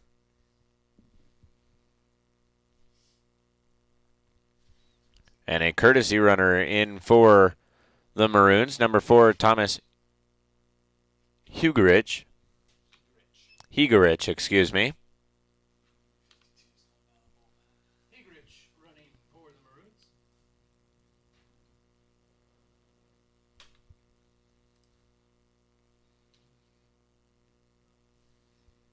That one finds the zone, makes it 1-1.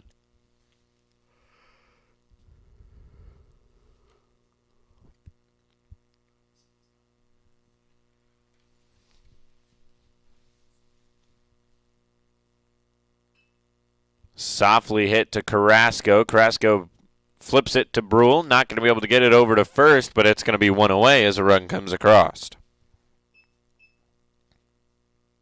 Centennial will get the force out at second. Another run across for the Maroons. Here's number 12, second baseman Jackson Trine. So to bring up Jackson Trine, playing second base this game for the Maroons. Runner goes. Hit and run. It's going to be a fly ball. Trine popping up to Carrasco, and that's going to be out number 2. Carrasco will glove it at short for 2 away. The hit and run was on for the Maroons. You saw Frericks leave first and get 3/4 of the way to second base and then have to backtrack.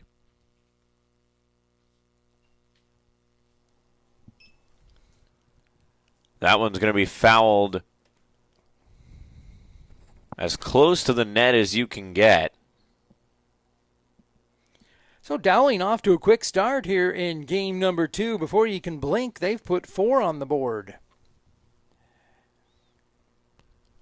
Not what you want to see here in the top of the first. That one's going to be over to Carrasco, and it's going to be a 6-4 for out number 3. Carrasco to Brule for the 3rd out. The Maroons strike in the top half with 4. We'll go to the bottom. It's 4-0. Dowling. So as we head to the bottom of the first, Maroons lead 4-0. You're watching Centennial Digital, driven by Freedom Tire. West 40 Market in Uptown Ankeny is your place to shop for the best meats. Steaks, brats, jerky, and everything in between. Let us be your one-stop shop for all your favorite cuts. All raised on local Iowa farms. Shopping local never tasted so good.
Welcome back to the ballpark here at Ankeny Centennial High School.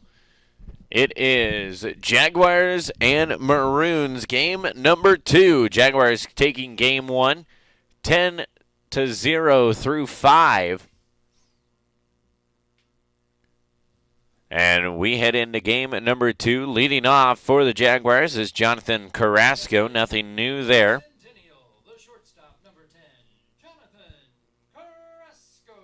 Carrasco playing shortstop for the Jaguars.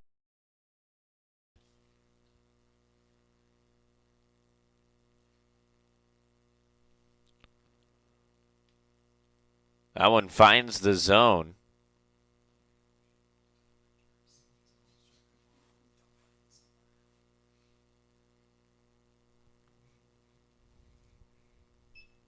So now 1-1 the count, as that one's going to miss.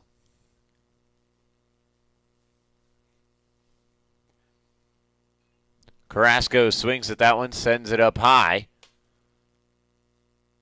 And underneath of it is Trine. That's out number 1. Trine waits for that one to come down. 1 away. Brings up the second baseman, number 1, Isaac Brule.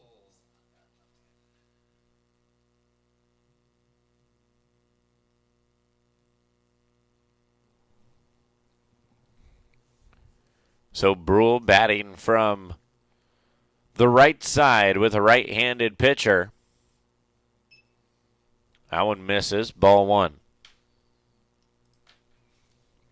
Centennial starting in a hole here in game number 2, giving up a 4 spot in the top half of the first. So they'll have work to do here to dig themselves out. We've seen them do it before, checking the score sheets of previous games. Not new territory for them, but they've got time to put something together.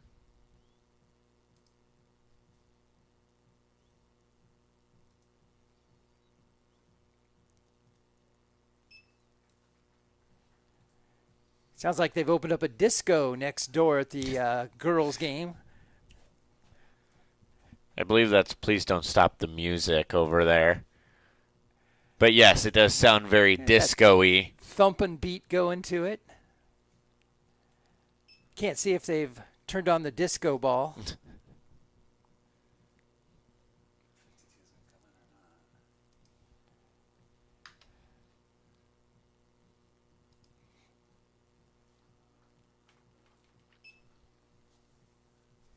So 3-2 now the count here to Brule.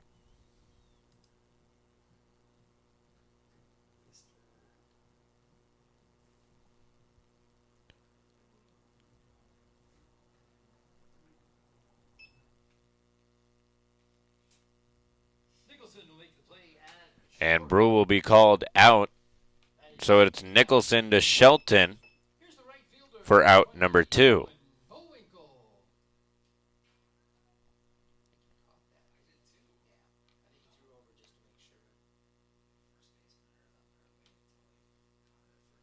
Brings up Cohen Bullwinkle. Beautiful bunt down the line. Nothing they can do with that one. So Bullwinkle going to reach on a bunt. Hugs the line for a base hit. Here's the DH, number 24, Joey Oki.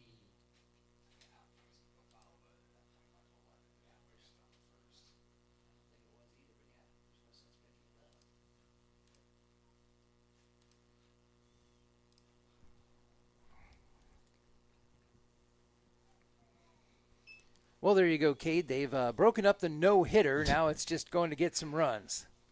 Joey Oki in the box for the Jaguars. 2 away, runner on. Down in the dirt, 2-0. And that breeze still carrying out to left field, left center.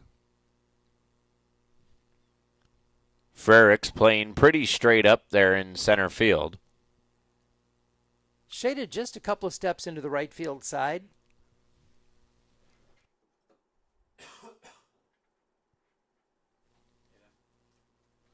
And Oki will be hit by the pitch. For the second time. And get the free bag. Oki hit by the pitch. Here's the first baseman, number 26, Preston Collette.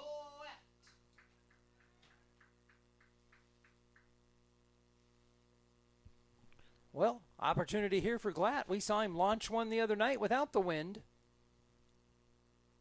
That one outside, ball one. One swing here gets him right back in this one.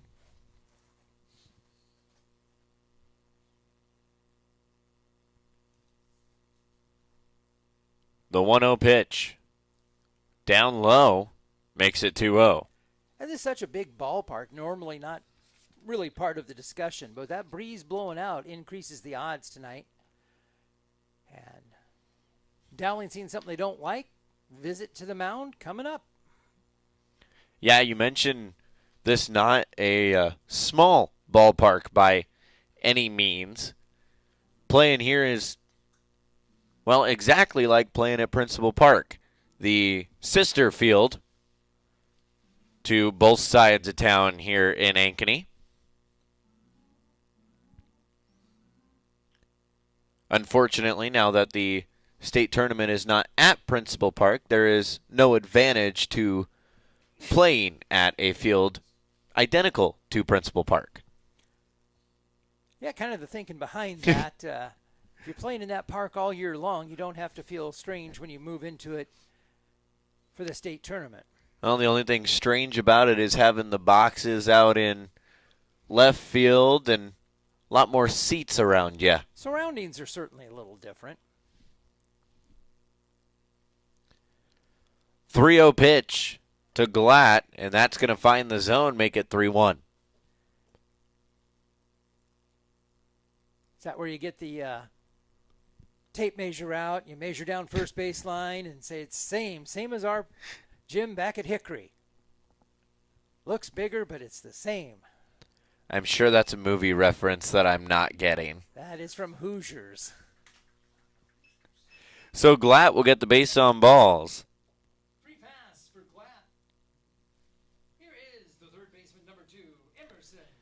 And that'll bring up Emerson Alberhaski, the Jaguar third baseman. Is that a basketball movie or a baseball movie?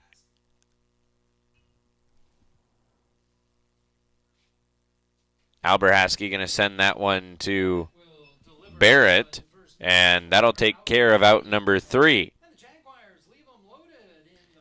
So the Jaguars leave a runner on every base. We head to the top of the second. It is still Maroons 4, Jaguars 0.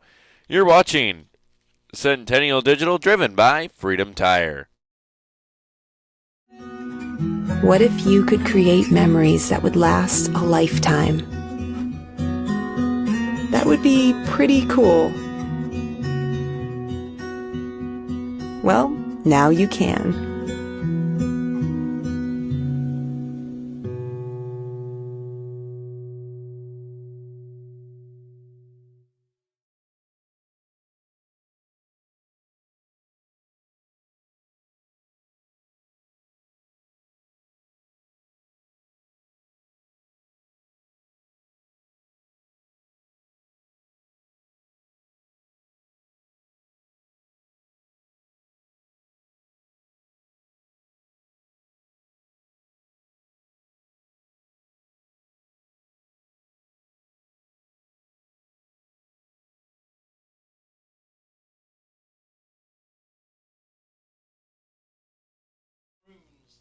Welcome back to the ball field here at Ankeny Centennial. Maroons back on the attacking side of the ball. First pitch in from Rawlings, misses down low, ball 1. And I will say this is a much different zone than what we saw last game. That one finds it, makes it 1-1. Still figuring it out, trying to decide what's going to be called.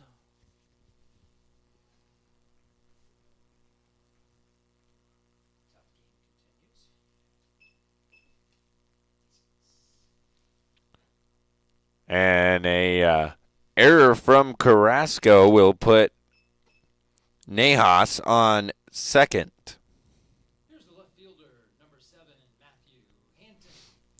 So that'll bring up Matthew Hanton, the top of the order for the Maroons. And JC, a great flash of the leather there on the run. He just couldn't come up with the throw across, got it in the dirt, and skipped on by.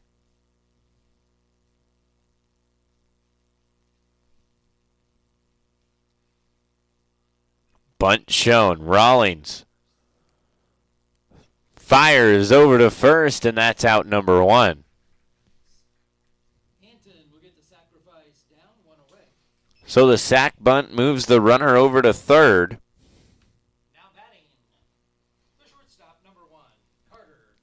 And Carter Nicholson will step up to the plate. Nicholson a single in the first. Infield pulling in on the grass. Already trailing 4-0. Jaguars looking to keep that runner at third or cut him down coming to the plate. That one misses, makes it 2-0.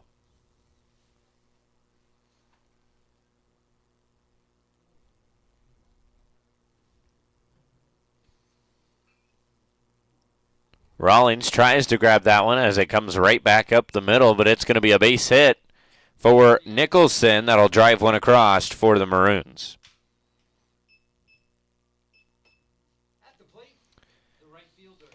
So now Trevor Baumler, the right fielder for the Maroons, will step into the box.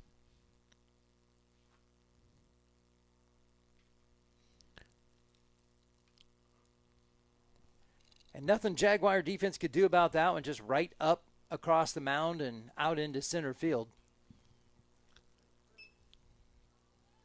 That one popped up high, out of play.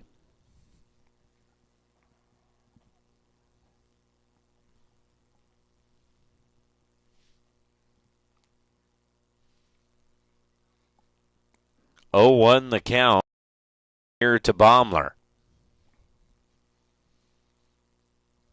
The 0-1 from Rawlings. Up high, misses.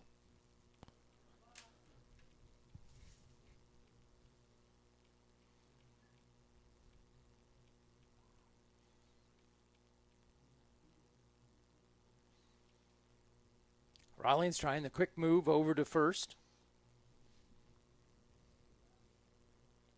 Nicholson ready for it over there.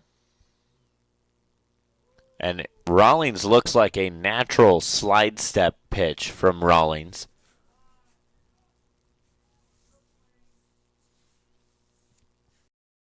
Two 2-1 here to Baumler. That one up high. Tracking is Coln. Coln will make the out.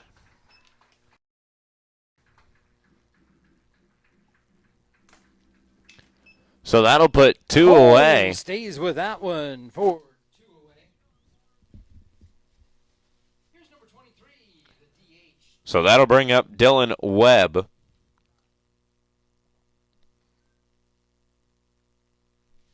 Batting in the cleanup spot for the Maroons here in game number 2.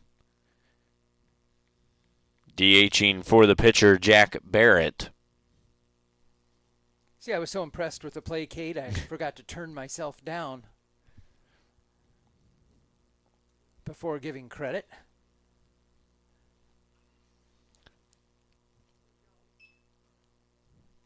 Saw the coach on the third base side drop down to, or first base side drop down to his knees on that one.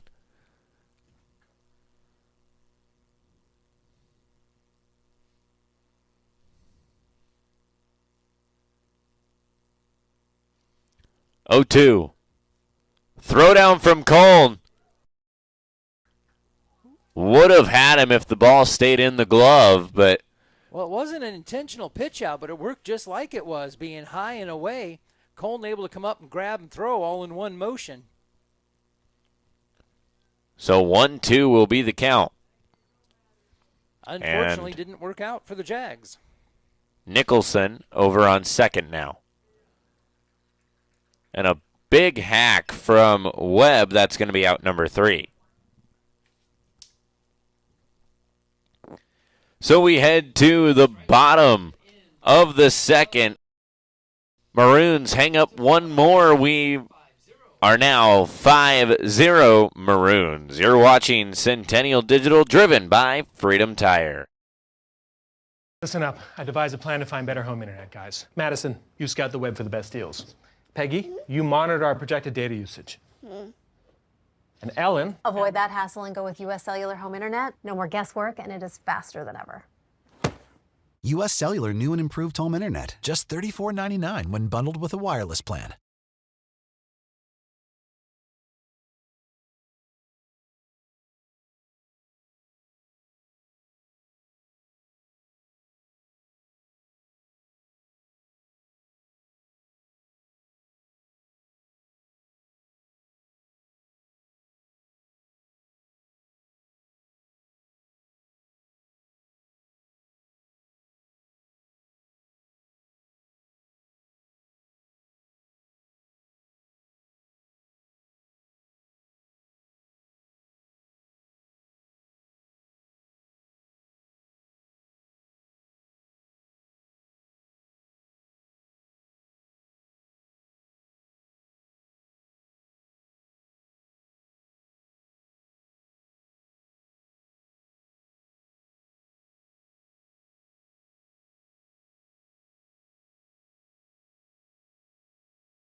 Welcome back to the ball field.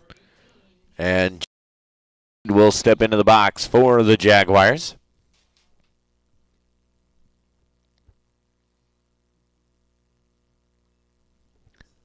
That one fouled straight back to me.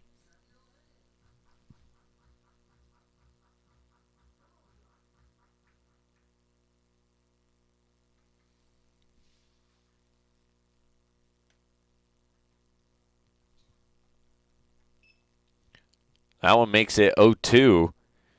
Here to Reed quickly.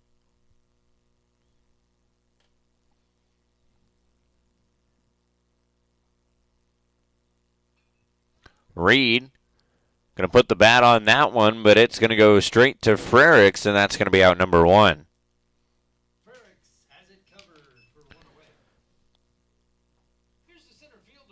So now Sean Stewart will step into the box for the first time here in game number 2.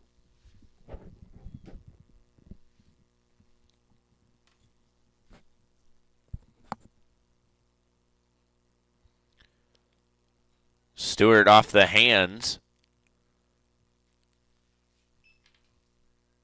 And that's going to be out number 2.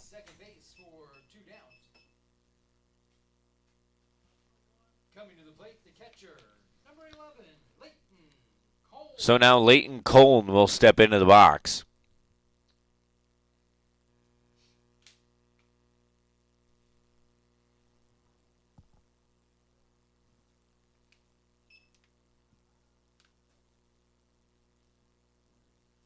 First pitch in, strike 1.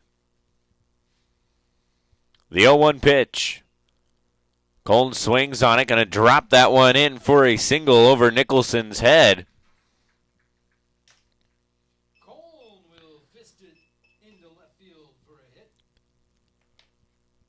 And Pieper coming out to run at first for Colton. And that'll take us back to the top of the order, Jonathan Carrasco. Number 10, Jonathan Carrasco.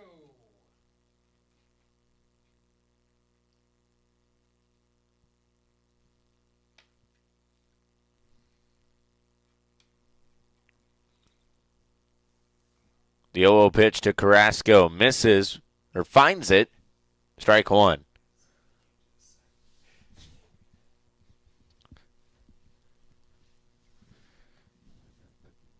Pickoff attempt, Pieper back safely.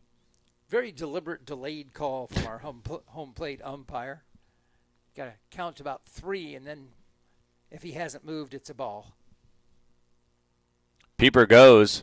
Hit and run was on. That one's going to be fouled back. So that'll make it 0-2.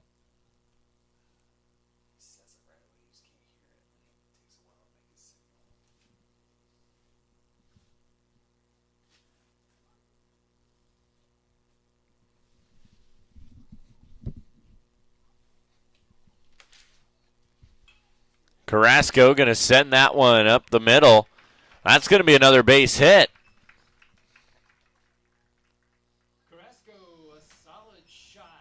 So that'll move Peeper over to second.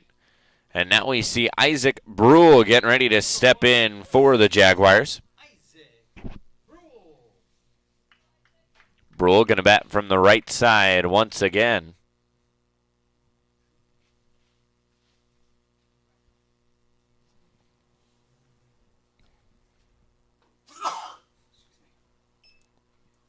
Misses, ball one.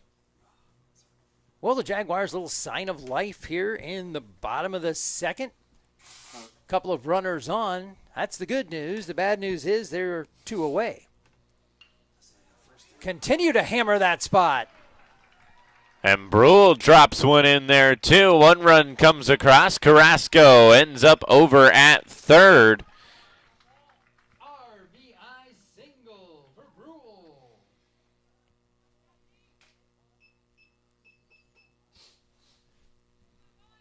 So the Jaguars finding the bats here in the bottom of the second. Brings up Cohen Bullwinkle.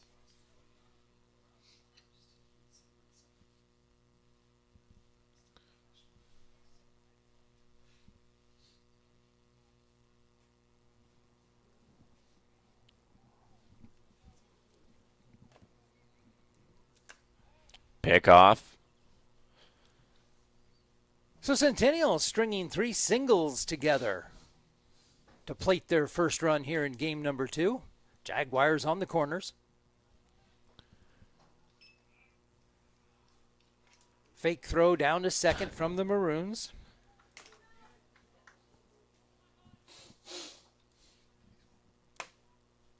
So now we could be a 1-run game.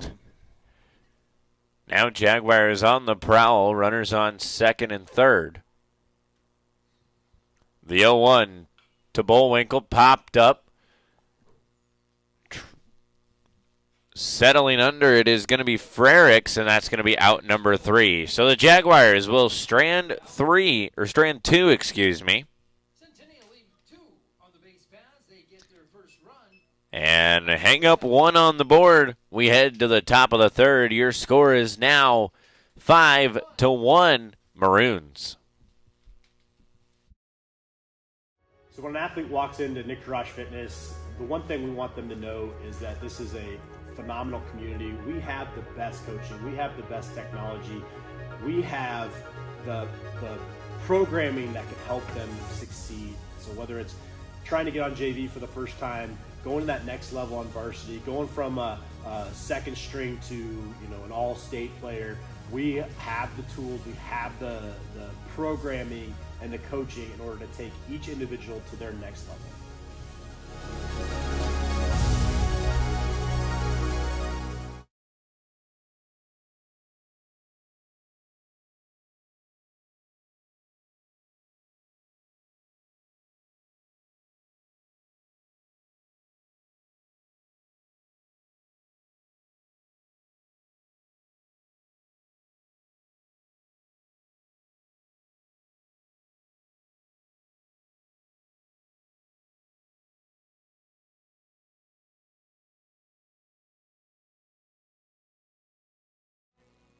Leading off the top of the third for the Maroons, number 24, the catcher, Wyatt Jones. Well, welcome back to the ball field. We flip it over to the Maroon side of the offense. Wyatt Jones, the leadoff batter for the Maroons. That one's going to miss up high.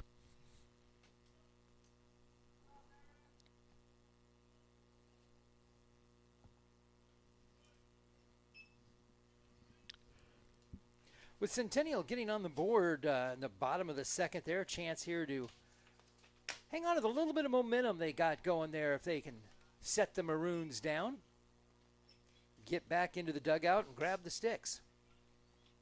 You want a short, quick inning on defense here. So 3-0 now the count to Jones. Not what you want to see, and now it's going to be a 4-pitch walk.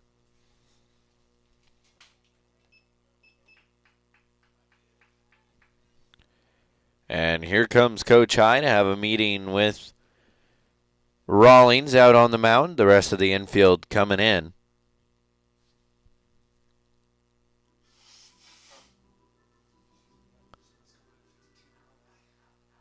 And a new pitcher coming in for the Jaguars.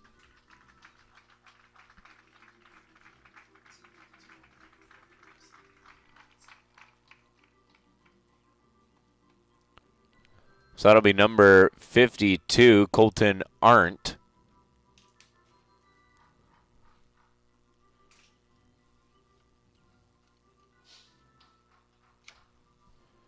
The right-handed sophomore.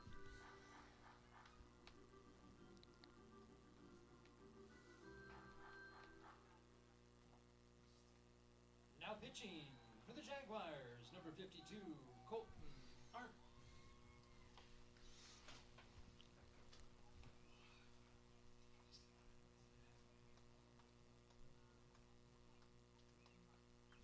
So we are going to take a short break here on Centennial Digital, and we'll be right back with you. It is 5-1 Maroons.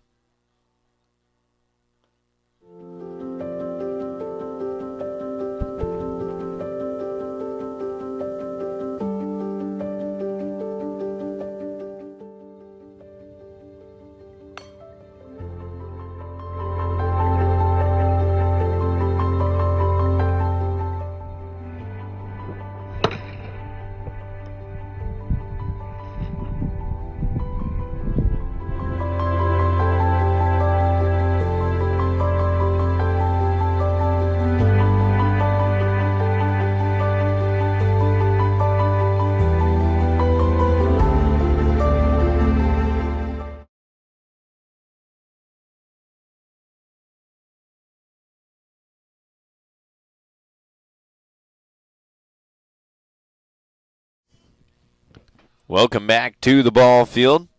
Nick Frericks will now be the batter for the Maroons. The first batter Arndt will face. Bunt shown. Colin back picks. Runner is safe. Just making sure Jones didn't wander too far towards second as they were trying to put the bunt down to move him on the sacrifice.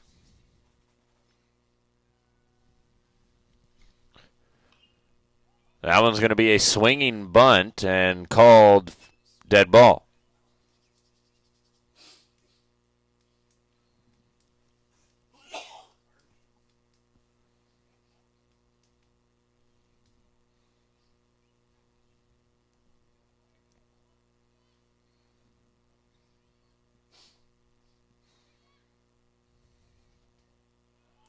Runner goes. Cole not going to bother throwing down. Smart choice just to hang on to that. That was a great jump over at first. There's no way he was going to get him picking that out of the dirt. Why throw it away? Just eat it.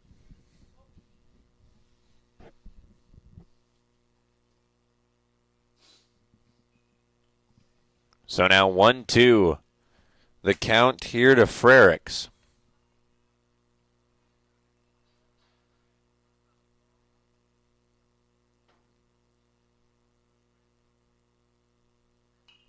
That one swung on high in the sky.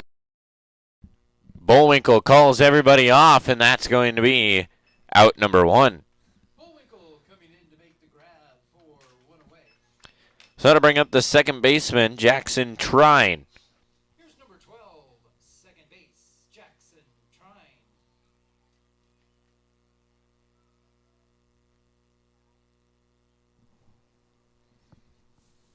Trine flying out to Carrasco last time up.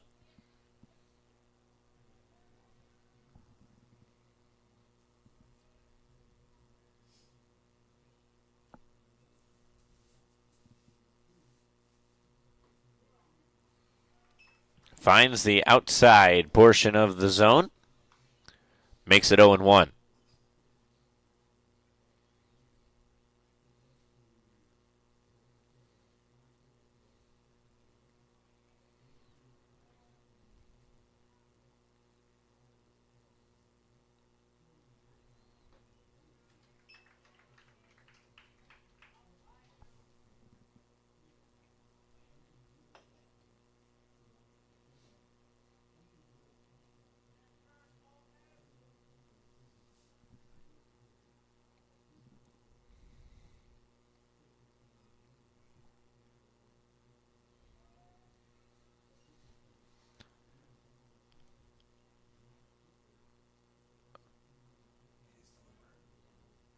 The 0-2 pitch. Fouled back. Well, after watching how fast Okie worked in the first game, it has slowed to a crawl here in the second game. Pitch speed also helps with that, too. Okie doesn't waste a lot of time between pitches.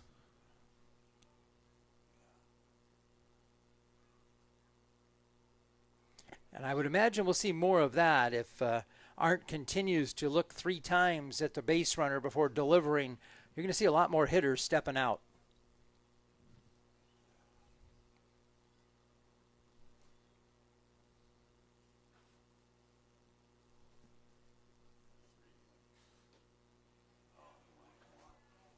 I went outside.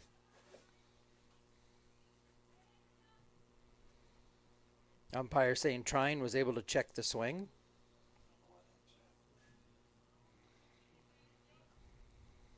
1-2.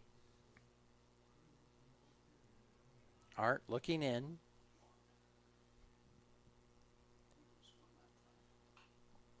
Fouled off over to softball.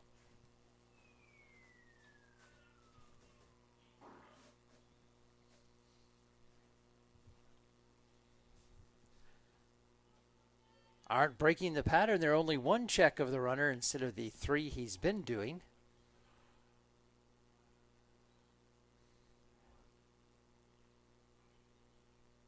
One check again.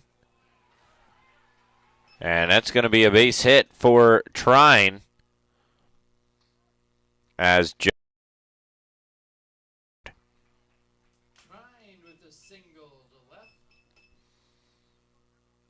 so that'll bring up the first baseman, Max Shelton. Coming to the plate, first baseman, number 30, Max Shelton.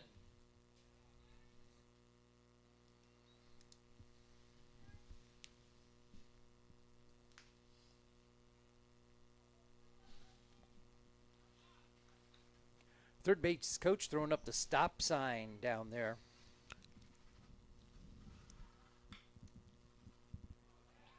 First pitch swung on by Shelton. That's going to be a base hit. That's going to drive another run across for the Maroons. Shelton will drive 1 in. So that takes us to Joey Nahas, the 9-hitter for the Maroons. Number 25, Joey Nahas.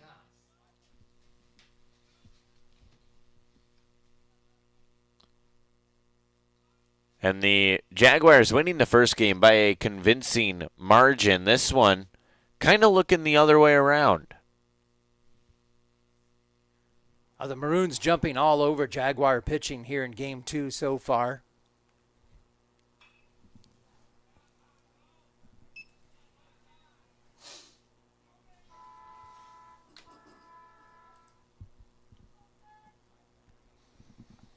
And looking into the Jaguar schedule, tonight's doubleheader against Dowling Catholic. Next couple of games, Ankeny Centennial will play Valley here on Wednesday, a single game starting at 7 o'clock. And then the Jaguars head off to Liberty High School, Iowa City Liberty, that is, for a doubleheader. First game at 5 o'clock. And then after that, we go to the Parangi Classic.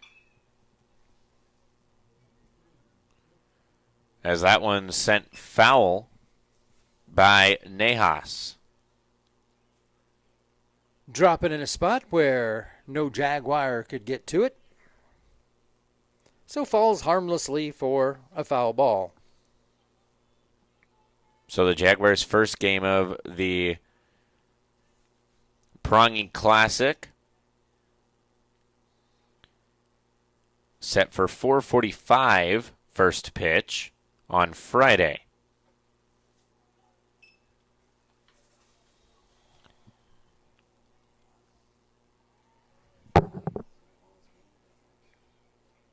So that is the rest of the week for the Jaguars.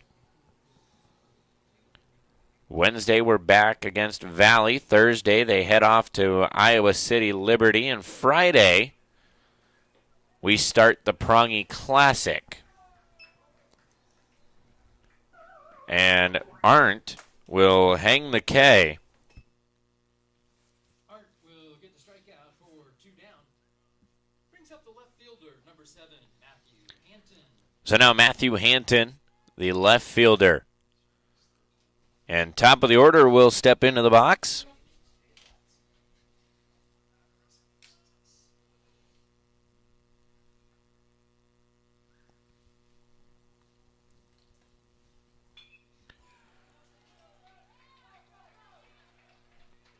And Hanton will drive a run across and move the runner over to second. Hanton drives one home.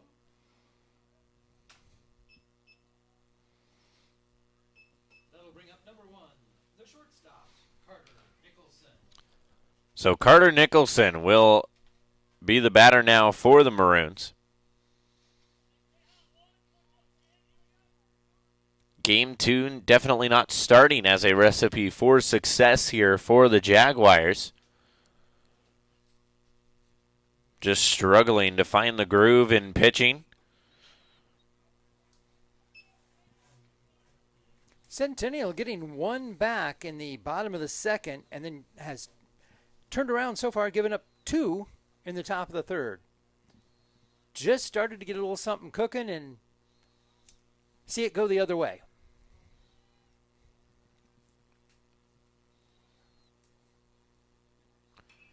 That one going to be popped up high. Tracking it down is Brule. Brule calls everybody off, and that's out number 3. Brule takes charge at second base for the 3rd out. But the Maroons. So the Maroons hang up 2 in the top of the 3rd, leave 1 stranded on base. And your score is now 7-1 in favor of the Maroons.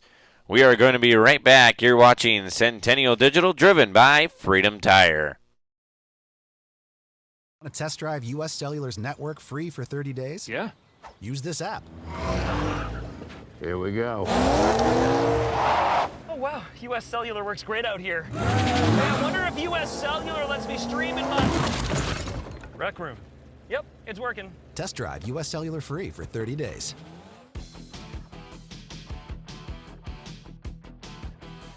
Hi everybody, Danielle Seifert here, letting you know that I have the keys to your brand new home. I have been handing over keys to dream homes in the Des Moines Metro for 20 years. And with my team in Ankeny, we deliver an experience that's simple and stress-free. Sound advice, savvy negotiating, exceptional customer service, and the keys to living your best life are just the start of what you get when you are working with me and my team. Check out available properties at danielleseifert.com. Let's talk soon.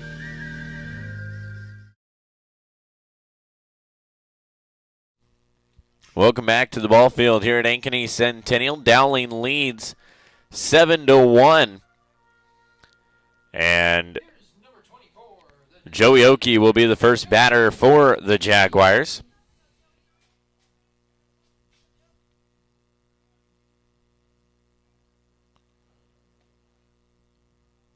That one misses outside, makes it 1-0.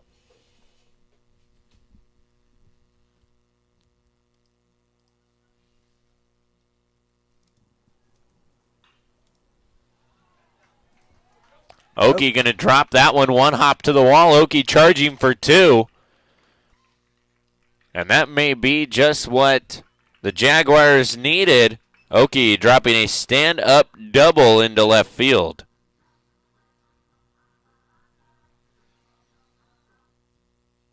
Oki, the stand-up double to lead off the bottom of the third. Here's number 26, first baseman, Preston Glatt.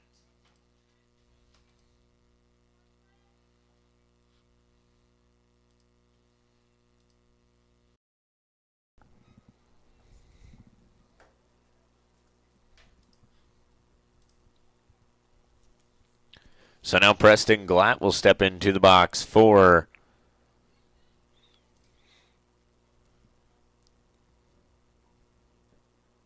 the Jaguars.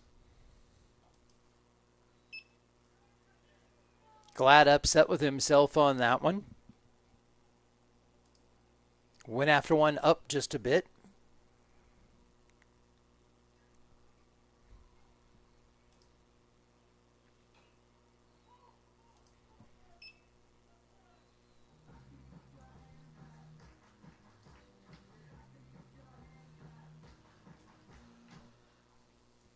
So 0-2 here, the count to Glatt.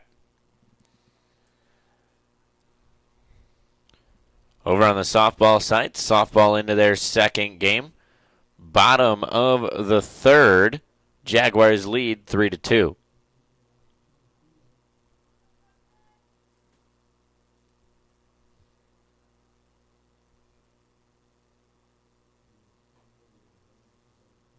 Just missed off the outside edge.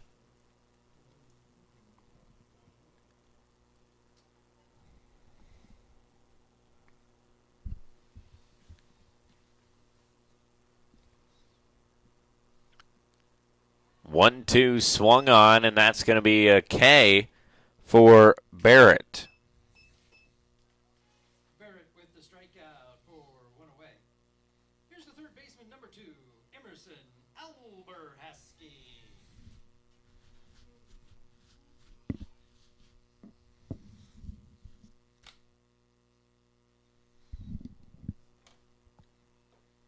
Barrett wheels and deals.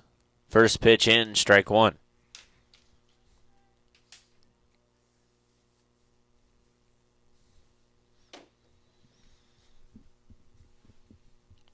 Oh, 1 pitch in there, strike two.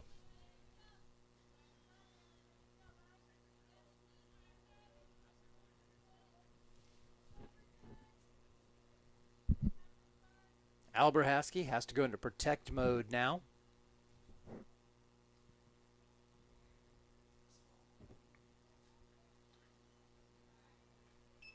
Set up away, hoping he'd go out after something.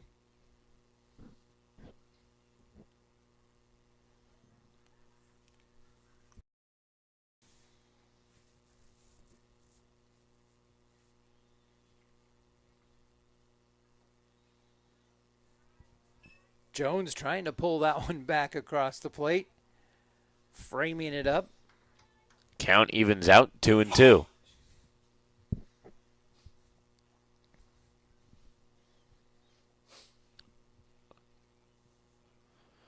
2-2 pitch right back up the middle, and it's going to be a base hit for Alberhasky.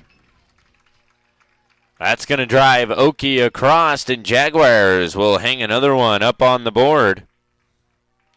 Alberhasky, an RBI single. Here's the Centennial left fielder, number 18, Jackson. So now we go to the left fielder for the Jaguars, Jackson Reed.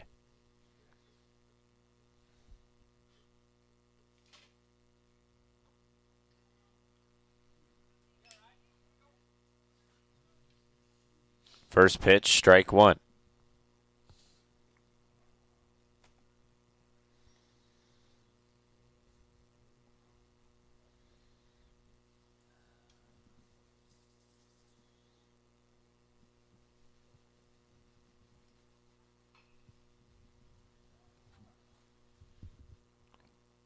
Five to three, and shows the ball. That's going to be out number 2.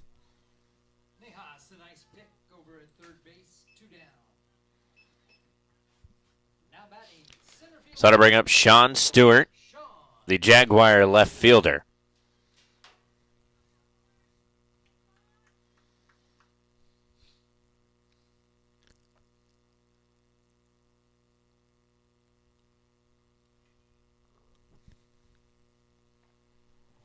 The throw from Barrett, outside, ball one.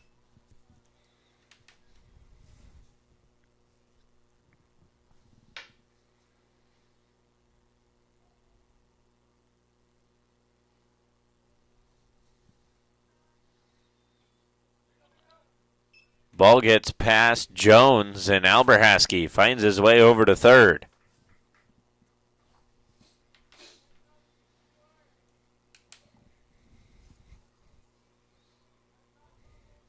So it'll be a 2-0 count for Stewart. Let's get a 2-out hit here, drive another one home. Outside, 3-0. We'd take a freebie on a pass ball, too, for that fact. I think it's important for the morale right now of the Jaguars to get that run home from third base. Stewart ropes it foul.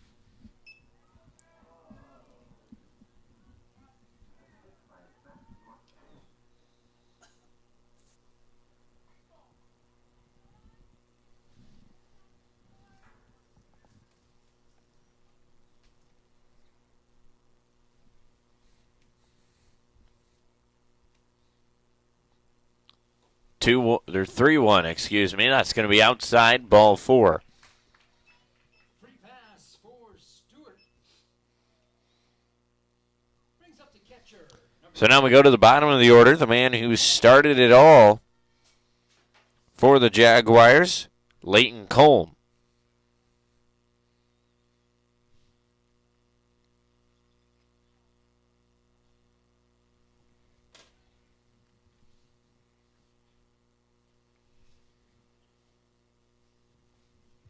Leighton looking to string a couple together here. Hit back in the second inning. Sends that one out of play.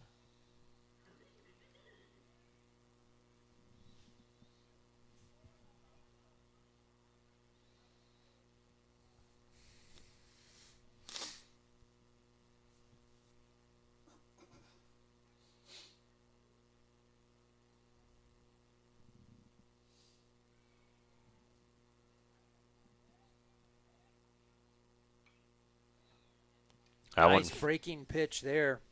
Fouled back. Started that one at Cole and broke it across the plate.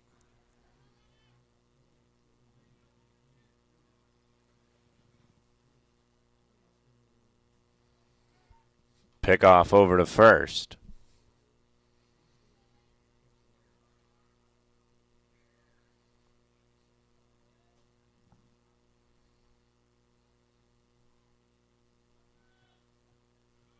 Down low, Stewart uncontested.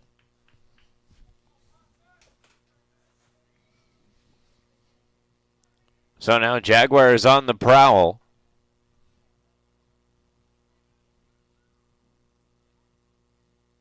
One-two pitch. Colton dribbles it up. And it's going to be Nicholson to Shelton for out number 3.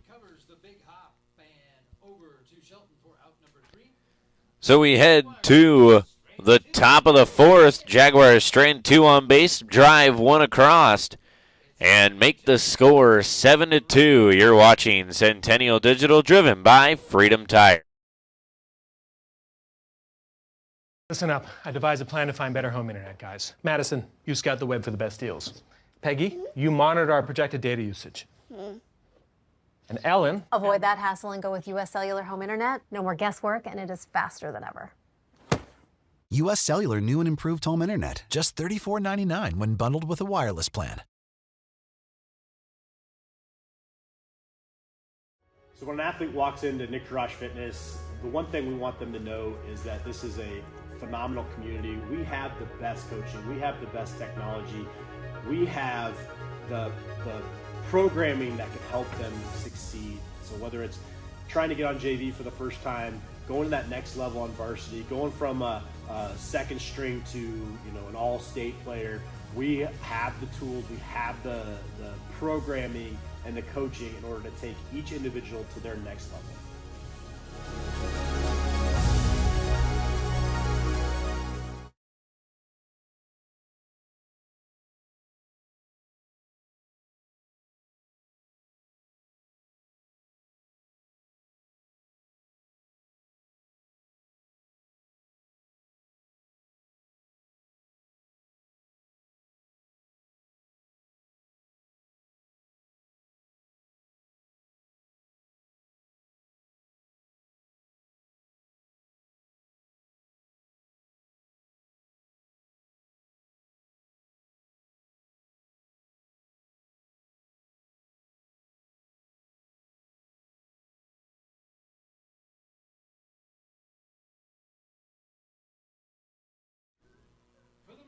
Welcome back to the ball field here at Ankeny Centennial High School. On the Maroons side of the ball, Trevor Baumler leads off for the Maroons.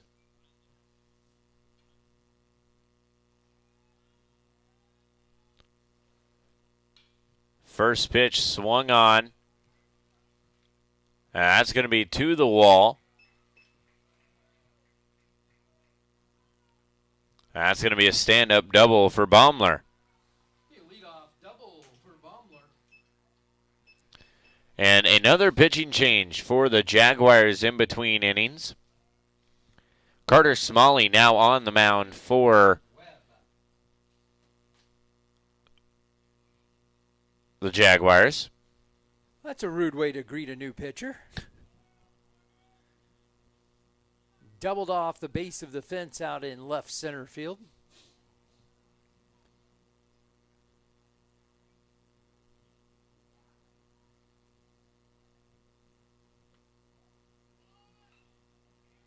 Nice bunt.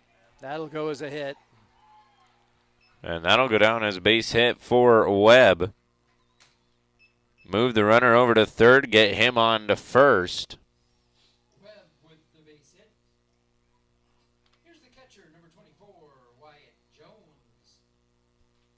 So now Wyatt Jones will step into the box for the Maroons.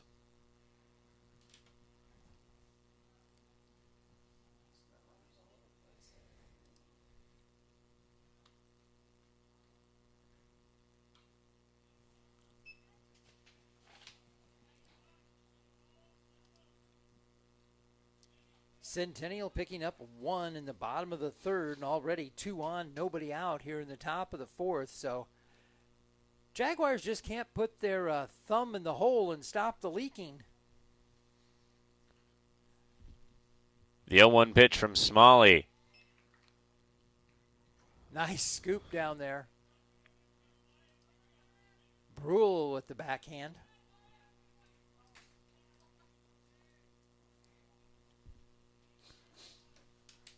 So Webb will move over to second.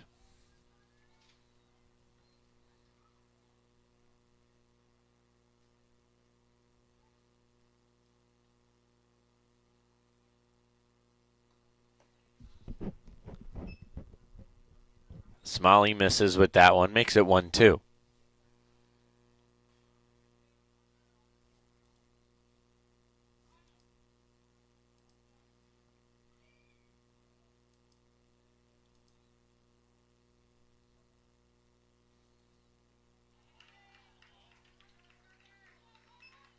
And Smalley going to get the out on that one.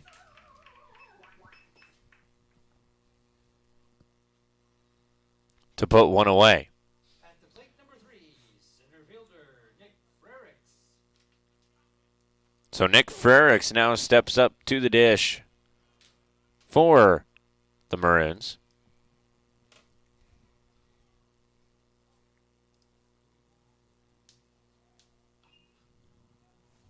First pitch up high, Coln settles underneath of it.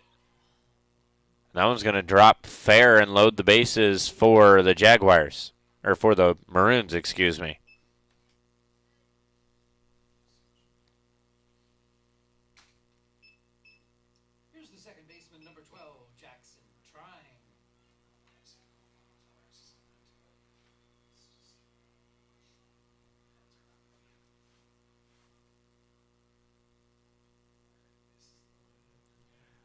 We commented in the first game the Maroons were handing everything to the Jaguars, and Centennial, being good hosts, are giving it right back to them here in the second game. Yeah, everything seems to have been flipped on top of its head for game number 2 here. That last one was not Coles to play as the catcher. Alberhaski would have had a much easier play coming in. But no communication, or at least none we could hear.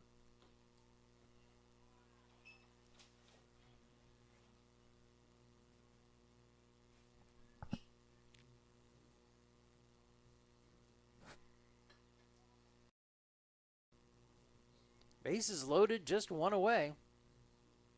Infield playing in. Swung on, makes that 1-2. They're looking to cut down that run at the plate as they've got a force at home.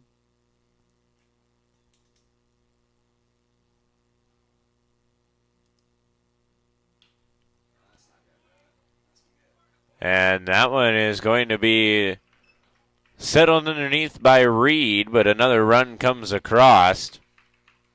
Trying with a sacrifice fly. 2 away. Here's the first baseman, number 30, Max Shelton. So now runners on the corners for the Maroons.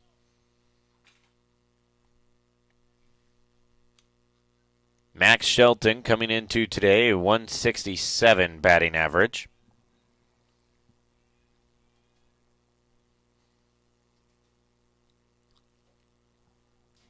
Down low, misses, ball 1. And the Maroons continue their pattern of scoring in every inning. 4 in the first, 1 in the second, third, and fourth so far. They had 2 scored in the third. Third, excuse me, yes.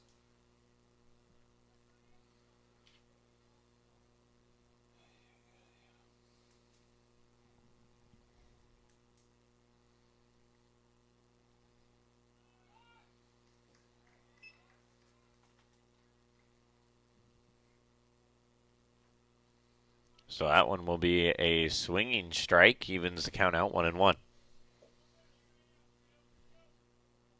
Frericks will move down to second.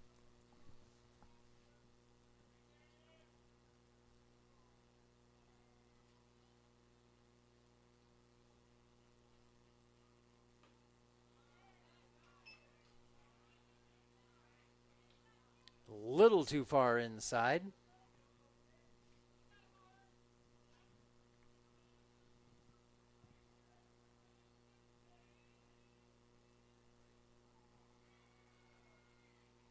Two won the count to Shelton. Swung on, evens it out 2-2.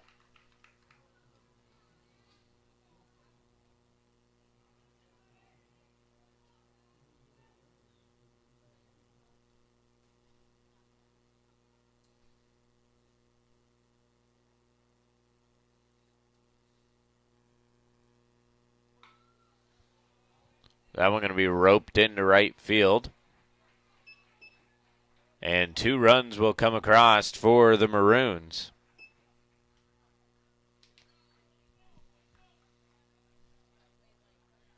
Shelton picking up a couple of RBI. So Shelton, a 2 RBI single. Number 25, Joey Nejas. Takes us to the bottom of the order, Joey Nejas. Jaguars only need 1 out to get out of the inning.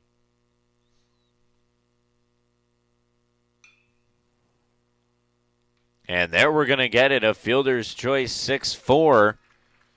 Carrasco to Brule to end the top of the fourth, but the Maroons put up 3. And that'll end the inning. We head to the bottom of the fourth. Maroons hang up 3 more. Your score is now 10-2 Maroons. West 40 Market in Uptown Ankeny is your place to shop for the best meats. Steaks, brats, jerky, and everything in between. Let us be your one-stop shop for all your favorite cuts. All raised on local Iowa farms. Shopping local never tasted so good. Want to test drive U.S. Cellular's network free for 30 days? Yeah. Use this app. Here we go. Oh, wow. U.S. Cellular works great out here. Hey, I wonder if U.S. Cellular lets me stream in my rec room. Yep, it's working. Test drive U.S. Cellular free for 30 days.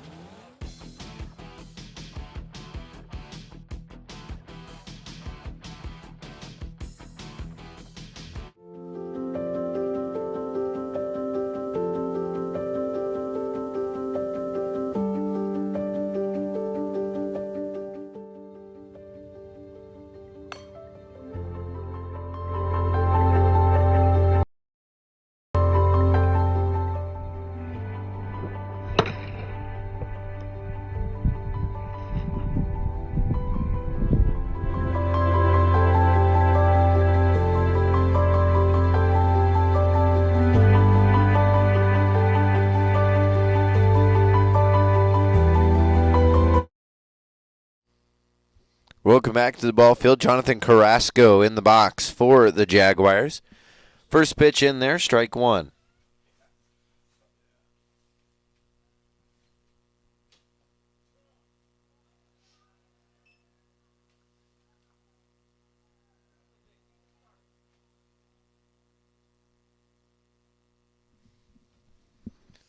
Oh, 2 now the count to Carrasco. That one outside, ball one.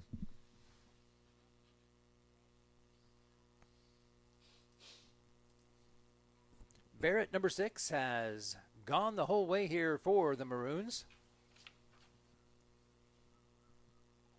As we're in the bottom of the fourth.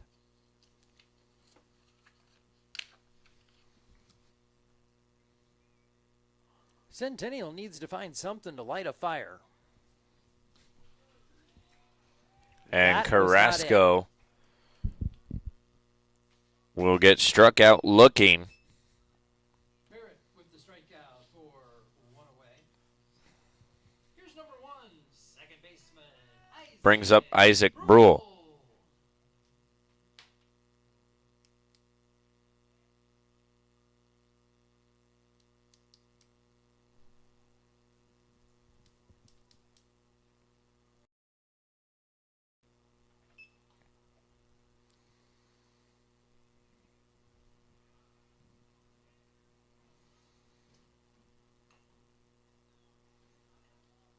Be a tough play.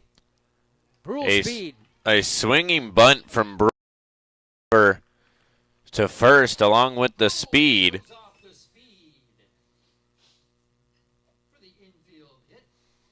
So that'll bring up Cohen Bullwinkle, the Jaguar right fielder.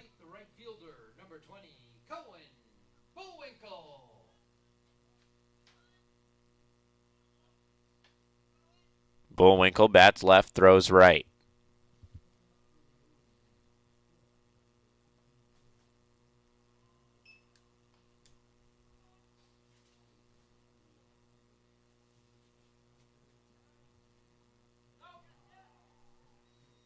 Brule doesn't even have the sliding mitt all the way on, dashing down to second.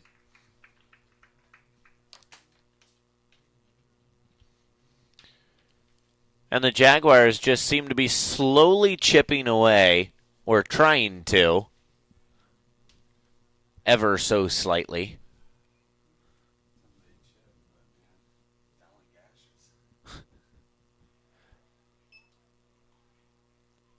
Yeah, unfortunately, this point it's been 1 step forward, 2 steps back.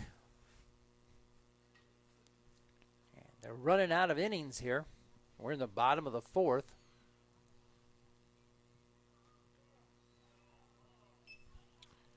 Not sure where that one hit in the zone. I think the frame helped him a little bit there.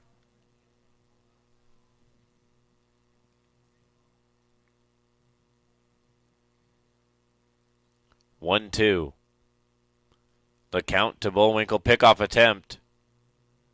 Brule safe at second.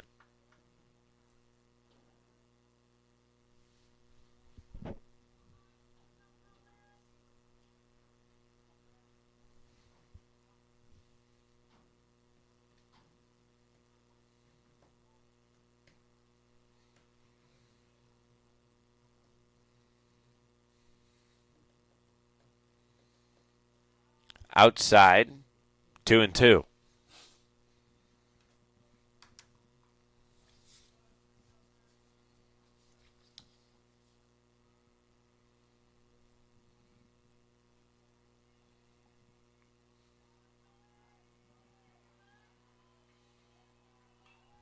Bullwinkle fouls that one off.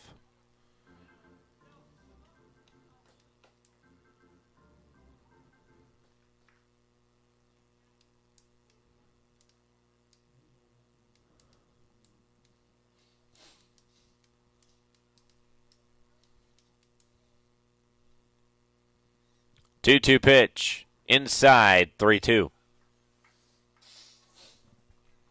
Jaguars, the heart of the order, coming up 3, 4, 5 here following Brule. Bullwinkle, the 3-hitter in the box right now. And going to drop that one into left center. Brule charging. And they're going to get the tag.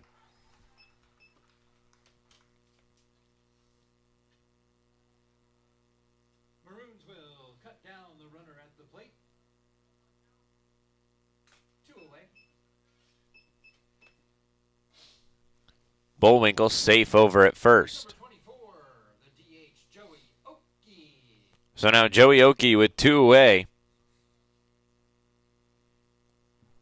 Yes, thank you for the correction. I was off 1 here on my scorecard.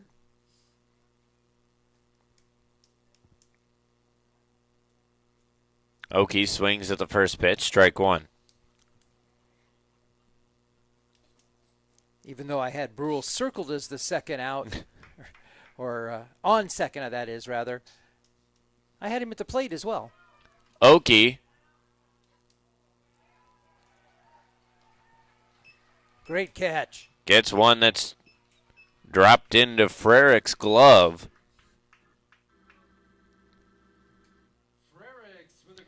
So that's going to end the inning. Jaguars strand 1 on base. We head to the top of 5. It is 10-2 in favor of the Maroons. Hi everybody, Danielle Seifert here, letting you know that I have the keys to your brand new home. I have been handing over keys to dream homes in the Des Moines Metro for 20 years. And with my team in Ankeny, we deliver an experience that's simple and stress-free. Sound advice, savvy negotiating, exceptional customer service, and the keys to living your best life are just the start of what you get when you are working with me and my team. Check out available properties at danielleseifert.com. Let's talk soon. Listen up. Plan to find better home internet, guys. Madison, you scout the web for the best deals. Peggy, you monitor our projected data usage. And Ellen... Avoid that hassle and go with U.S. Cellular Home Internet. No more guesswork, and it is faster than ever. U.S. Cellular new and improved home internet. Just $34.99 when bundled with a wireless plan.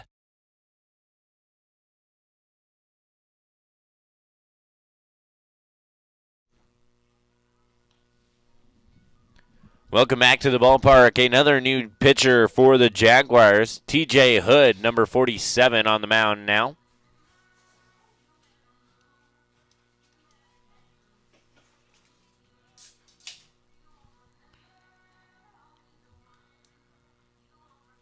TJ Hood, a junior for the Jaguars. And we start at the top of the order for the Maroons with Matthew Hanton. First pitch from Hood, fouled off. And a new catcher for the Jaguars out there. That's number 31, Josh Quinlan, excuse me.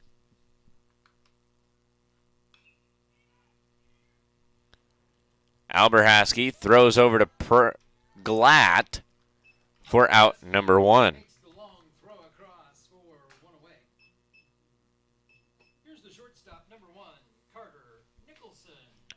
So now Carter Nicholson back. Number 31 behind the plate for the Jaguars.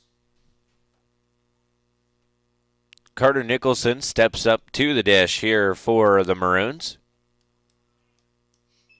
First pitch misses, ball 1.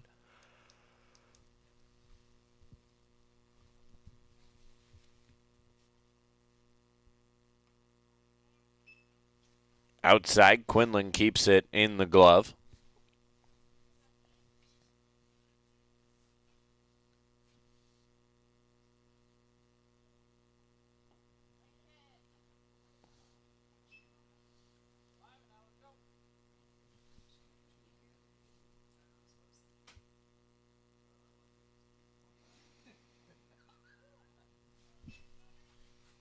That one finds the zone, makes it 3-1.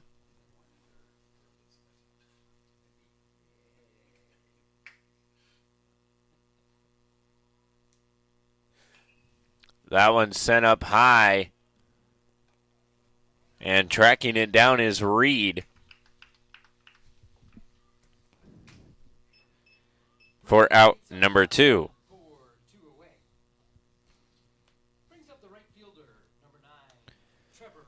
So now Trevor Baumler steps into the box for the Maroons.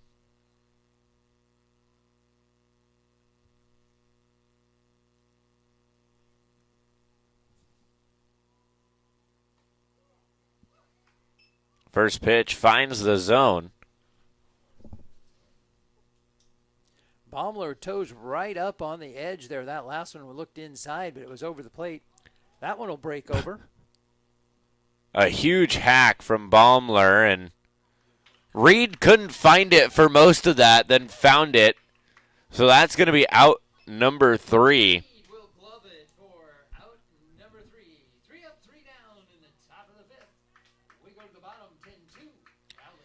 So we go to the bottom half of the 5th. Your score remains 10-2 Maroons.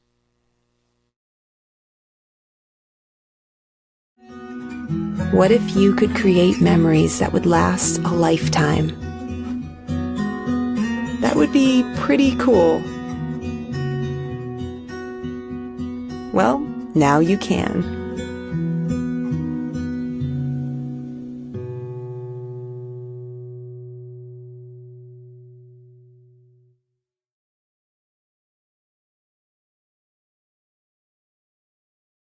So when an athlete walks into Nick Jarash Fitness, the one thing we want them to know is that this is a phenomenal community. We have the best coaching. We have the best technology.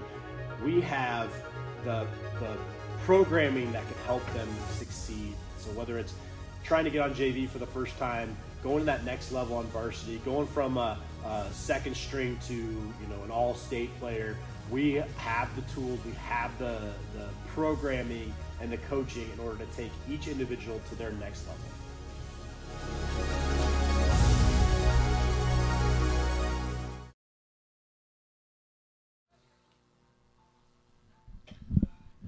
Welcome back, Ankeny Centennial up to bat.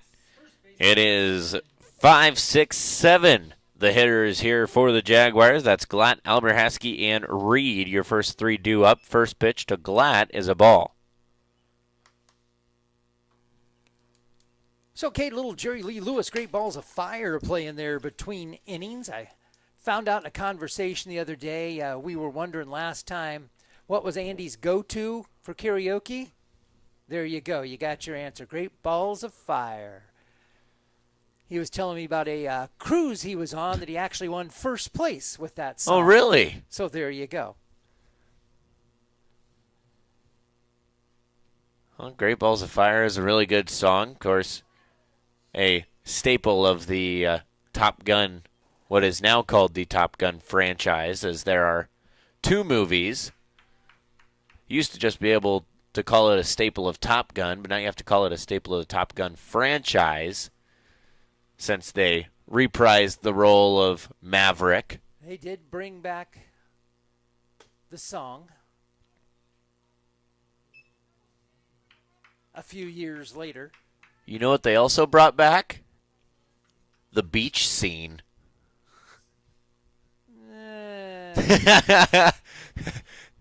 Doesn't count if it's not volleyball.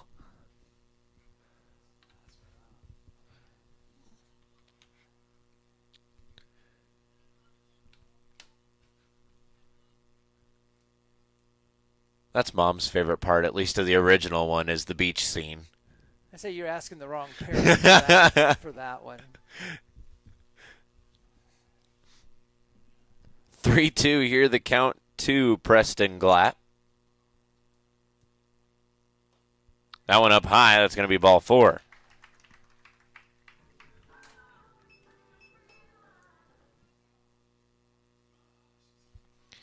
So Alberhasky now the batter. Here's number 2, third baseman Emerson Alberhasky.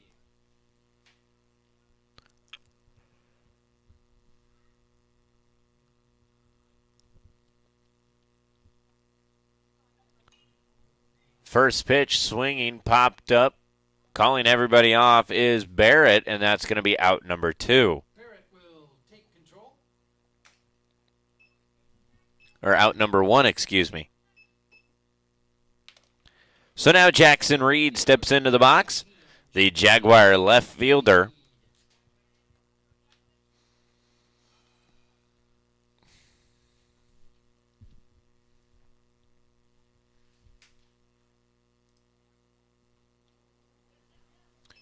Pass ball is going to let Glatt get over to second.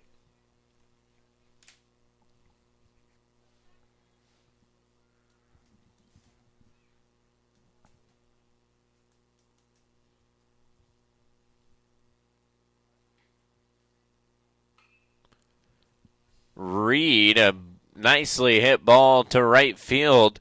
Settling underneath of it is Baumler. That will be out number 2. Baumler will glove that one for 2 away. Wind not helping that one at all. At the plate, center fielder, number 4, Sean. So now Sean Stewart steps into the box for the Jaguars. On deck, it is the new Jaguar catcher, number 31, Josh Quinlan.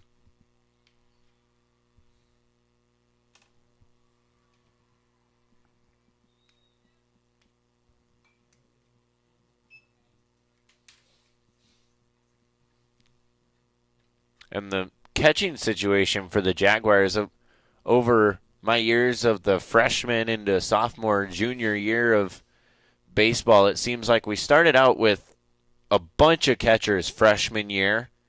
Sophomore year, a couple of them decided to drop it and move on to other things. Junior year, a couple more dropped out. And now the lone survivor of my class, Leighton Colm, for the Jaguars, the starting catcher.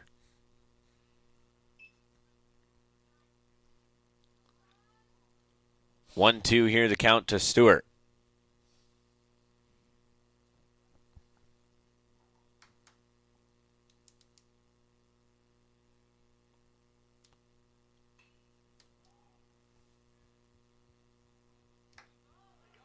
And a nice screen job by Preston Glatt on that one, watching the ball all the way until the last second and speeding up.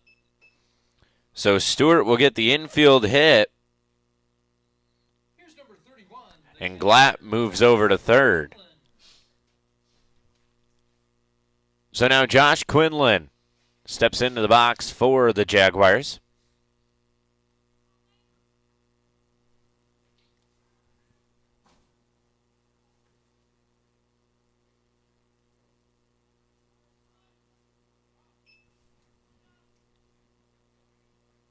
I believe this is the first plate appearance we've seen for Quinlan here at home. Quinlan, the first plate appearance this year here at home.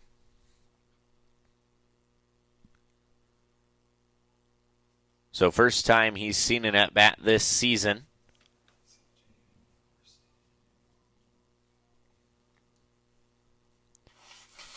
And yes, Stewart got the infield hit on that one, but Glatt helped him out on that, screening the ball from the shortstop. He tried to provide a little run and screen there, best he could without getting called for interference. So 1-1 now the count to Quinlan.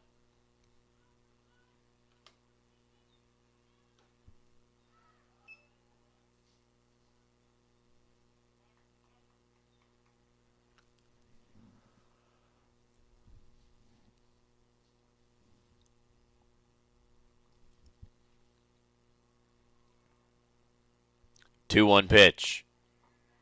Low and inside. Takes us to the hitter's count, 3-1.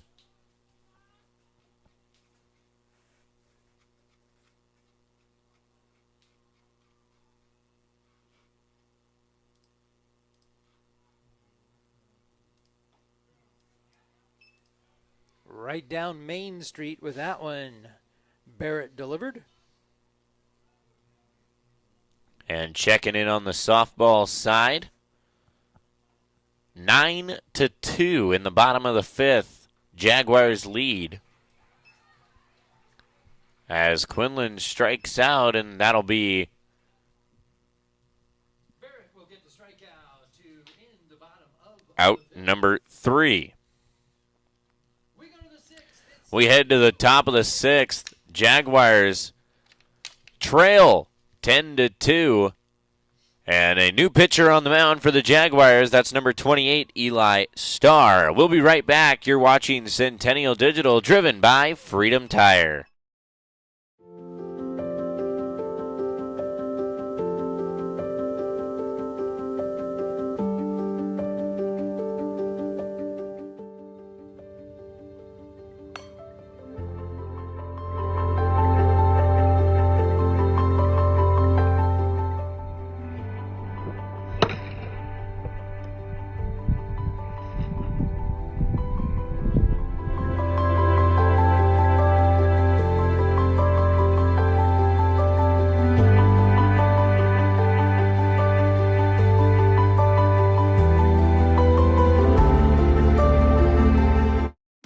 Market in Uptown Ankeny is your place to shop for the best meats, steaks, brats, jerky, and everything in between. Let us be your one-stop shop for all your favorite cuts, all raised on local Iowa farms. Shopping local never tasted so good.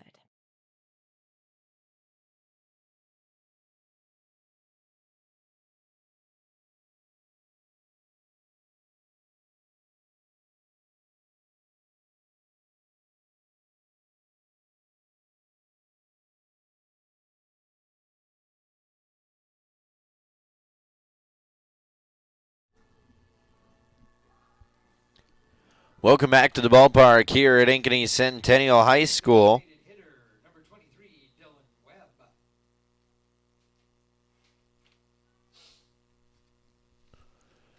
Dylan Webb, the first batter.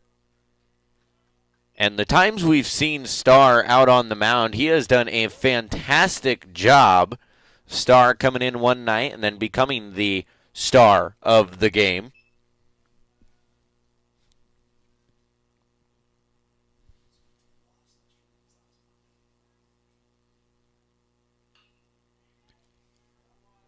Soft hit. And the Jaguars will get the out. 3-1. Mark it down in the book. And that'll put one away. So now Wyatt Jones. Here's the Maroon catcher, number 24, Wyatt Jones. Steps into the box for the Jaguars. Or for the Maroons, excuse me. And a nice job by Starr on that last one, hustling over to cover first, just coming in. Good job of following through and doing what he was supposed to be doing.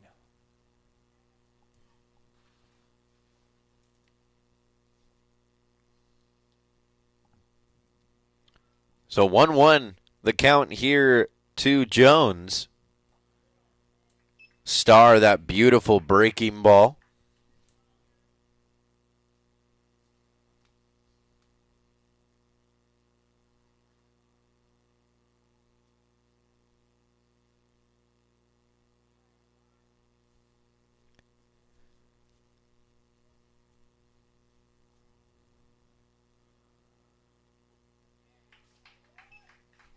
And he went, so that's going to be a strikeout for out number 2. So that brings us to the center fielder, Nick Frericks. Jaguars looking to take the Maroons 1-2-3 for the first time here tonight. Stewart has the opportunity, lays out, and he gets the ball. That's going to be out number 3.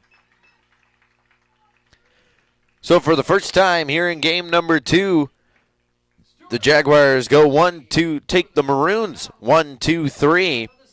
We head to the bottom of the 6th. Maroons lead 10-2.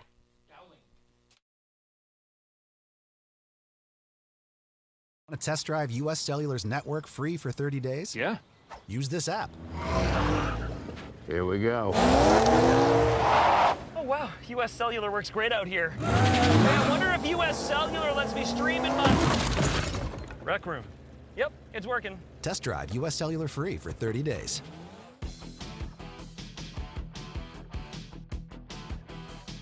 Hi everybody, Danielle Seifert here, letting you know that I have the keys to your brand new home. I have been handing over keys to dream homes in the Des Moines Metro for 20 years. And with my team in Ankeny, we deliver an experience that's simple and stress-free. Sound advice, savvy negotiating, exceptional customer service, and the keys to living your best life are just the start of what you get when you are working with me and my team. Check out available properties at danielleseifert.com. Let's talk soon.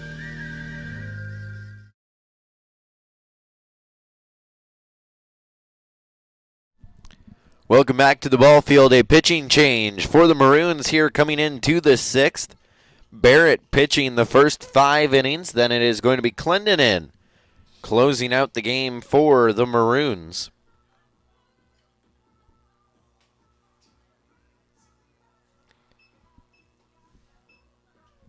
And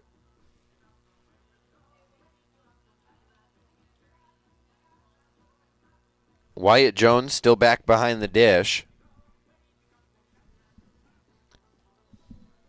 Batting for the Jaguars at the top of the order, it's going to be Prateem Amin.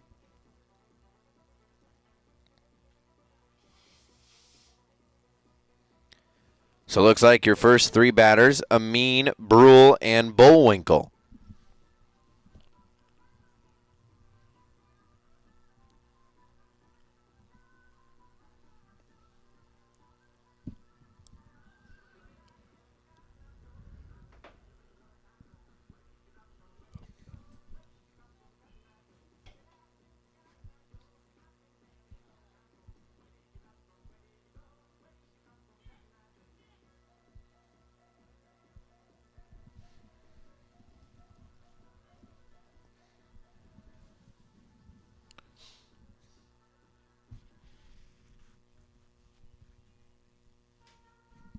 So the Jaguar batter, Prateem Amin, steps into the box.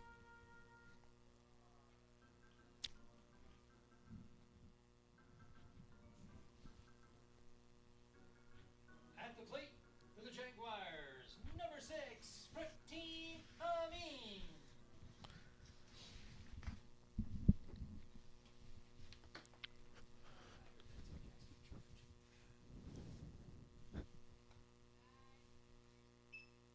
First pitch misses. 1-0.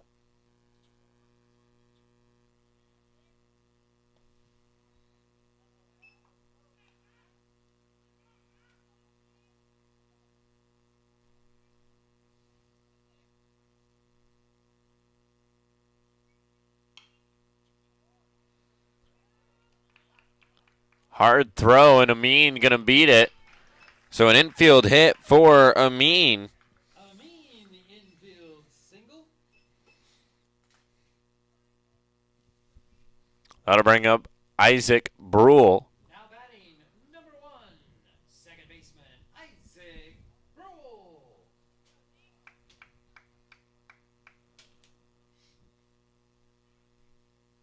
Brule has batted from the right side all night tonight, lefty pickoff.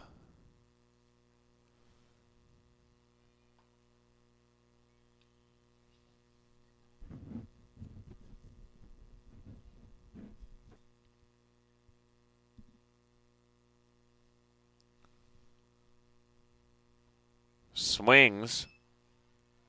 Makes it 0-1.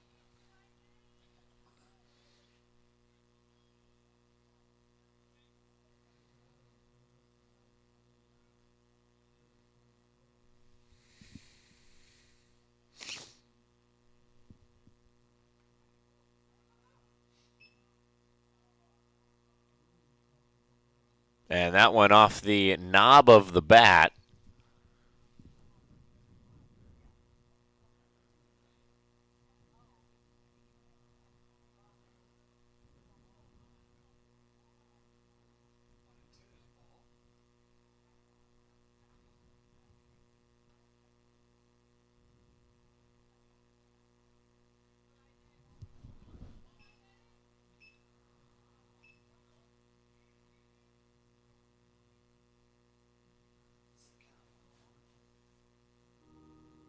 So trying to figure out the count.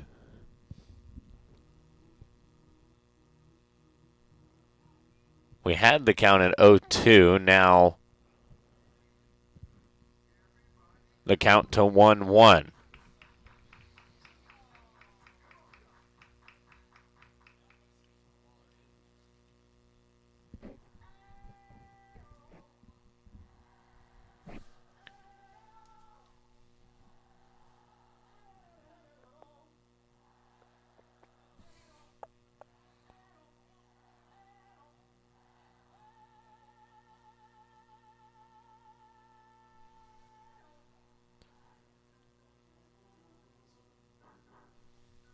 So now Coach High coming to talk to our home plate umpire.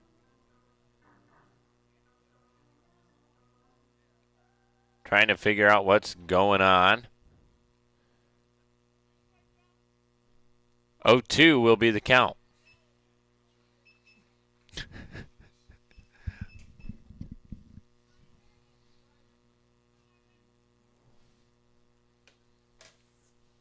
So just a bit of confusion over what was going on there. And after all that, we ended up right back where we Yeah. were. That one fouled back out of play.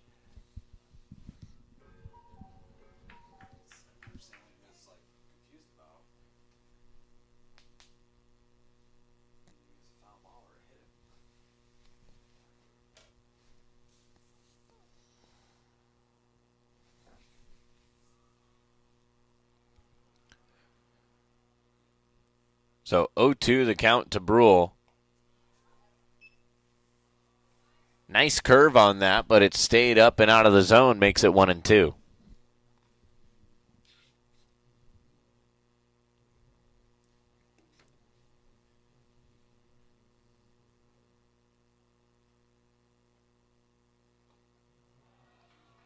And Brule swings at that one. It breaks in on him, and that's going to be out number 1.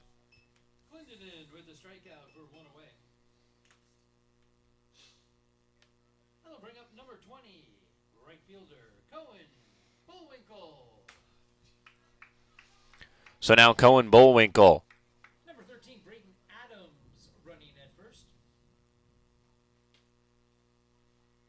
Into the box for the Jaguars. Braden Adams now the runner at first, stepping in place of Amin.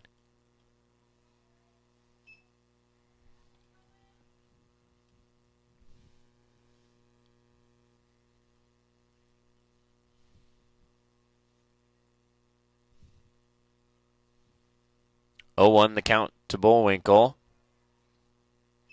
Say he went, and now it's 0-2.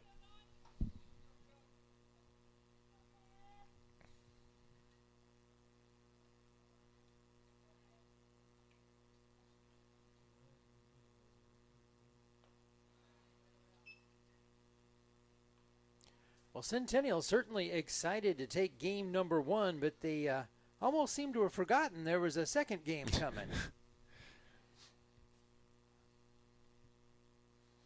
As they have looked all out of sorts here in this one. Yeah, game number 2 not looking as good as game number 1 did. The Jaguars started off hot in game number 1, kept it there. Won it in 5, 10-0, and now the 10 on the board is on the top side instead of the bottom.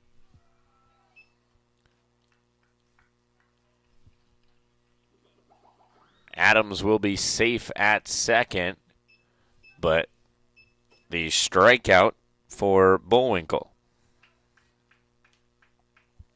brings up the DH, Joey Oakey.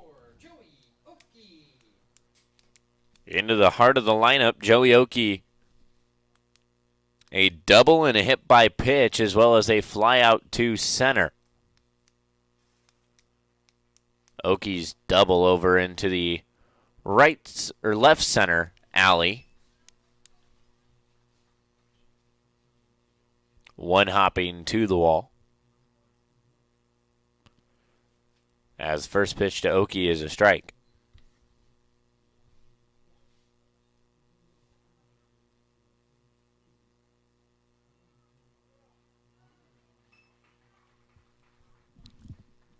Clinton in a nice breaking pitch there. Sliding in over that outside edge. 0-2 the count here to Oki.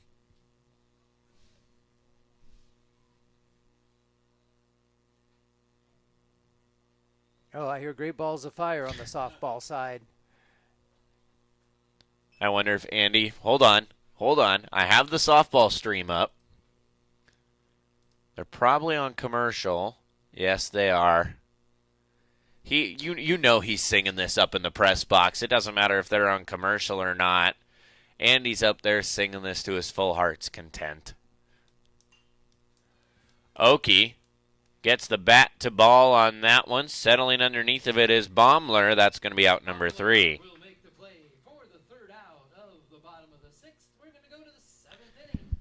So we head to the top of the 7th. And Maroons still lead 10-2. You're watching Centennial Digital, driven by Freedom Tire. Everything we do is here to benefit the client.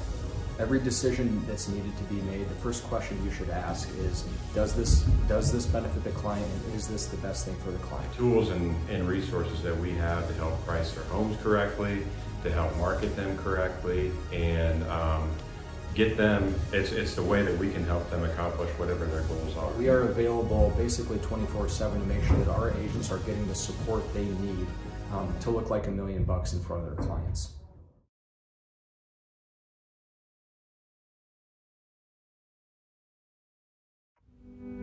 Freedom Tire is proud to be the title sponsor of supporting Jaguar student athletes through Centennial Digital. With 6 locations around the metro, you're never far from getting you back or keeping your family safely on the road. Our certified staff and state-of-the-art technology means you can take comfort knowing you've got the best work at the best prices. Come see us at Freedom Tire, a proud supporter of Centennial Digital.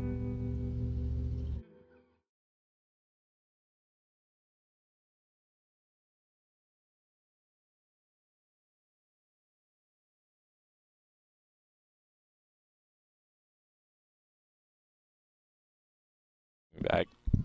Well, welcome back to the ballpark. We see another new pitcher for the Jaguars. That'll be Reed Anderson. And I got to pitch once last year, and we don't really talk about that time, but at this point, seems like I might have a chance if I go down there and talk to coaches and say, hey, can I throw one? Some of us talk about it more than others. Yeah, you talk about it to embarrass me more than anything, but it was in a JV game, so it doesn't matter. So now Jackson trying the batter for the Maroons.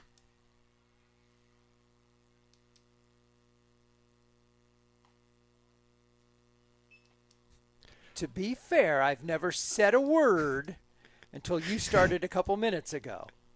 Well, and I think part of the reason I actually got to pitch was for the previous couple of weeks I'd been asking Lynham, who's one of the 2 JV coaches, I'm like, hey, can I get on the bump? Can I go throw some?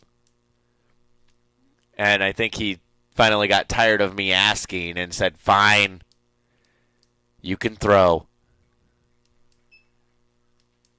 And that's the only time I've been on the bump in the last, how many years has it been since Little League?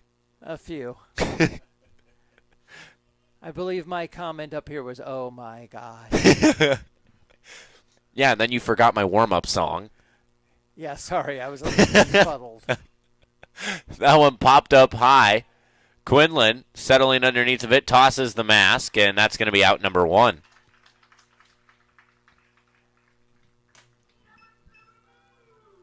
Fred Flintstone making his way with the stone wheels to Centennial here tonight.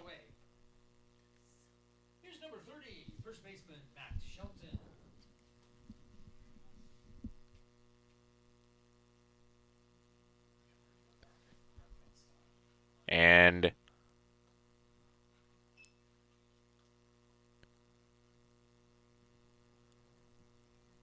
nice opportunity there for Quinlan to toss the mask away and make a play.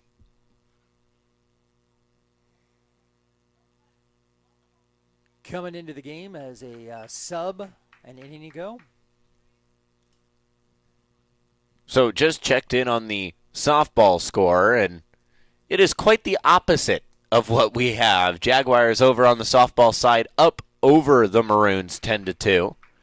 In the top of the, we're in the exact same spot. Top of the 7th, except the board's flipped on its head. 2-1. Up high, misses. Say Great Balls of Fire is playing again on the softball side. What was that, the Top Gun Maverick version of Great Balls of Fire, the Miles Teller version? I do think we have both of those, though. That's going to be a base on balls for Shelton.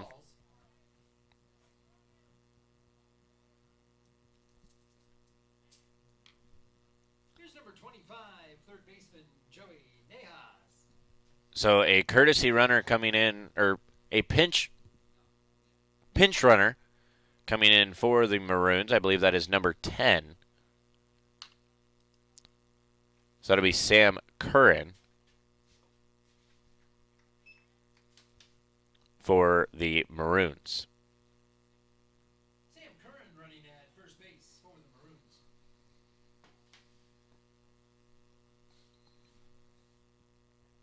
Joey Nahas, the batter, up high, makes it 1-1.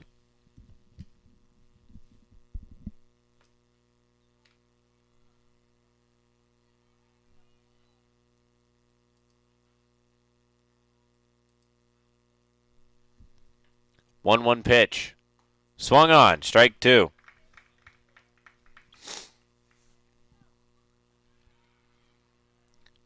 I think with a score like this, it'd be fun to switch it to slow pitch softball rules. Slow pitch baseball. Runner goes. And ball dribbles into center field. But it's going to be a strikeout for Reed to put 2 away. So now we head back to the top of the order. Matthew Hanton into the box.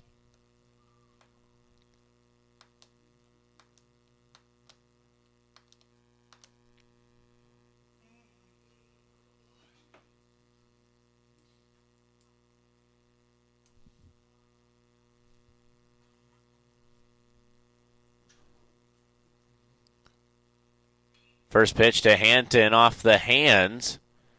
And it's going to be over to Starr at shortstop, or over at second base. Starr will make the play for the third out. We'll go to the bottom of the 7th. It's 10-2. Maroons.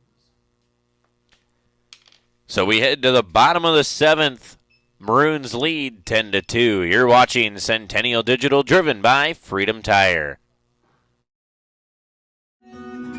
What if you could create memories that would last a lifetime? That would be pretty cool. Well, now you can.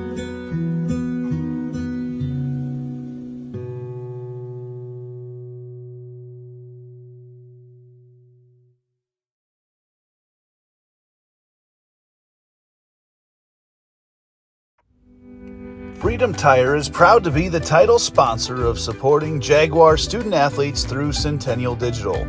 With 6 locations around the metro, you're never far from getting you back or keeping your family safely on the road. Our certified staff and state-of-the-art technology means you can take comfort knowing you've got the best work at the best prices. Come see us at Freedom Tire, a proud supporter of Centennial Digital.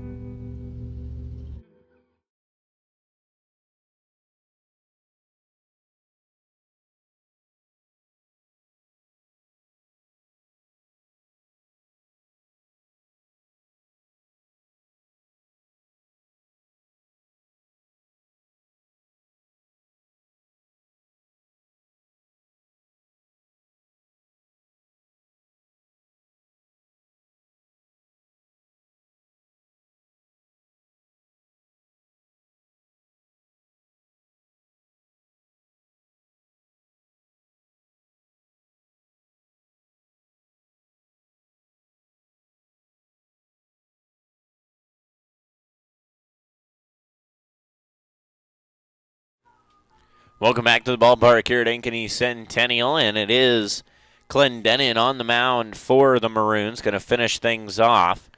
And I believe we are going to see a whole new line of Jaguar hitters. I believe this is number 27, Trey Hauser. Will Morris stands on deck.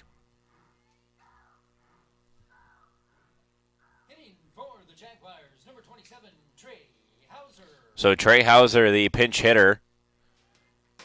One of, I'm guessing, very many we will see here in this one. At least 3.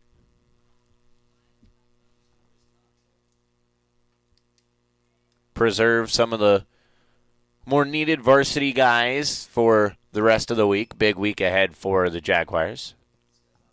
Hauser, a sophomore.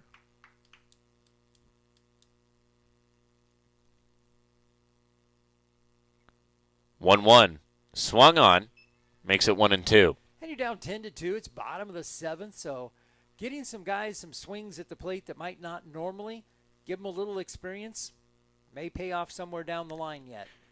And some of the good thing about these guys is I can tell you their batting percentages, and they sound pretty good. 1 for 2, batting .500. Trey Hauser, 400 batting average. Well, that won't help it. And there's going to be a strikeout there for Clendenin. So now Will Morris steps into the box, number 7 for the Jaguars.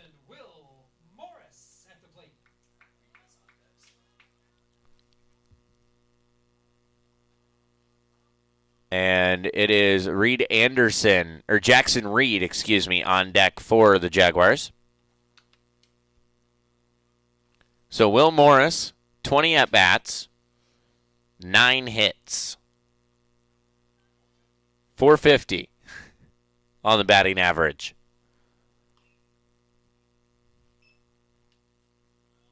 .577 on base percentage. Well, that's enough at bats too. At 20 of them, that's a good percentage there. He can brag about that one. 7 singles, 1 double, 1 triple. And I believe, if I'm not mistaken, that triple was here at home. Big enough sample size there for Morris. That one finds the corner of the zone, edge of the zone.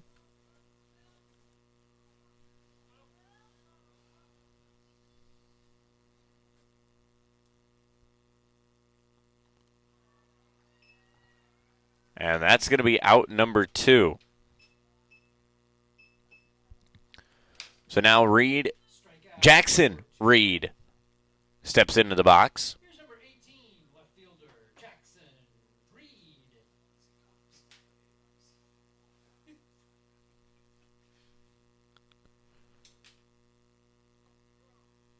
And we have seen Morris get some playing time here at home when Alberhaski is up on the bump. Morris typically the fill-in for Alberhaski. He has played third base. And the Jaguars down to their final strike here this evening. Second half of our doubleheader. And that one's down low and in the dirt. Jackson Reed, left field, filling in for Joey Oakey. Oakey pitching in game 1. And DHing here in game number 2.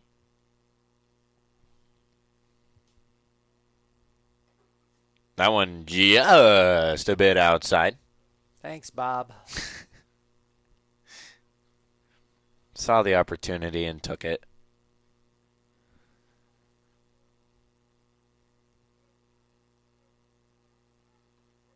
There it is. And there's going to be the final strike of the game. So that's going to do it here for game number 2. Your final score, Maroons 10, Jaguars 2. On behalf of everybody here at Centennial Digital, Andy, the man who started everything, and the whole crew, my name's Kate Tomlinson, my partner Rodney Tomlinson. To my right, we want to thank you for watching. On behalf of Tomlinson Announcing and Centennial Digital, we want to wish you a good night and farewell.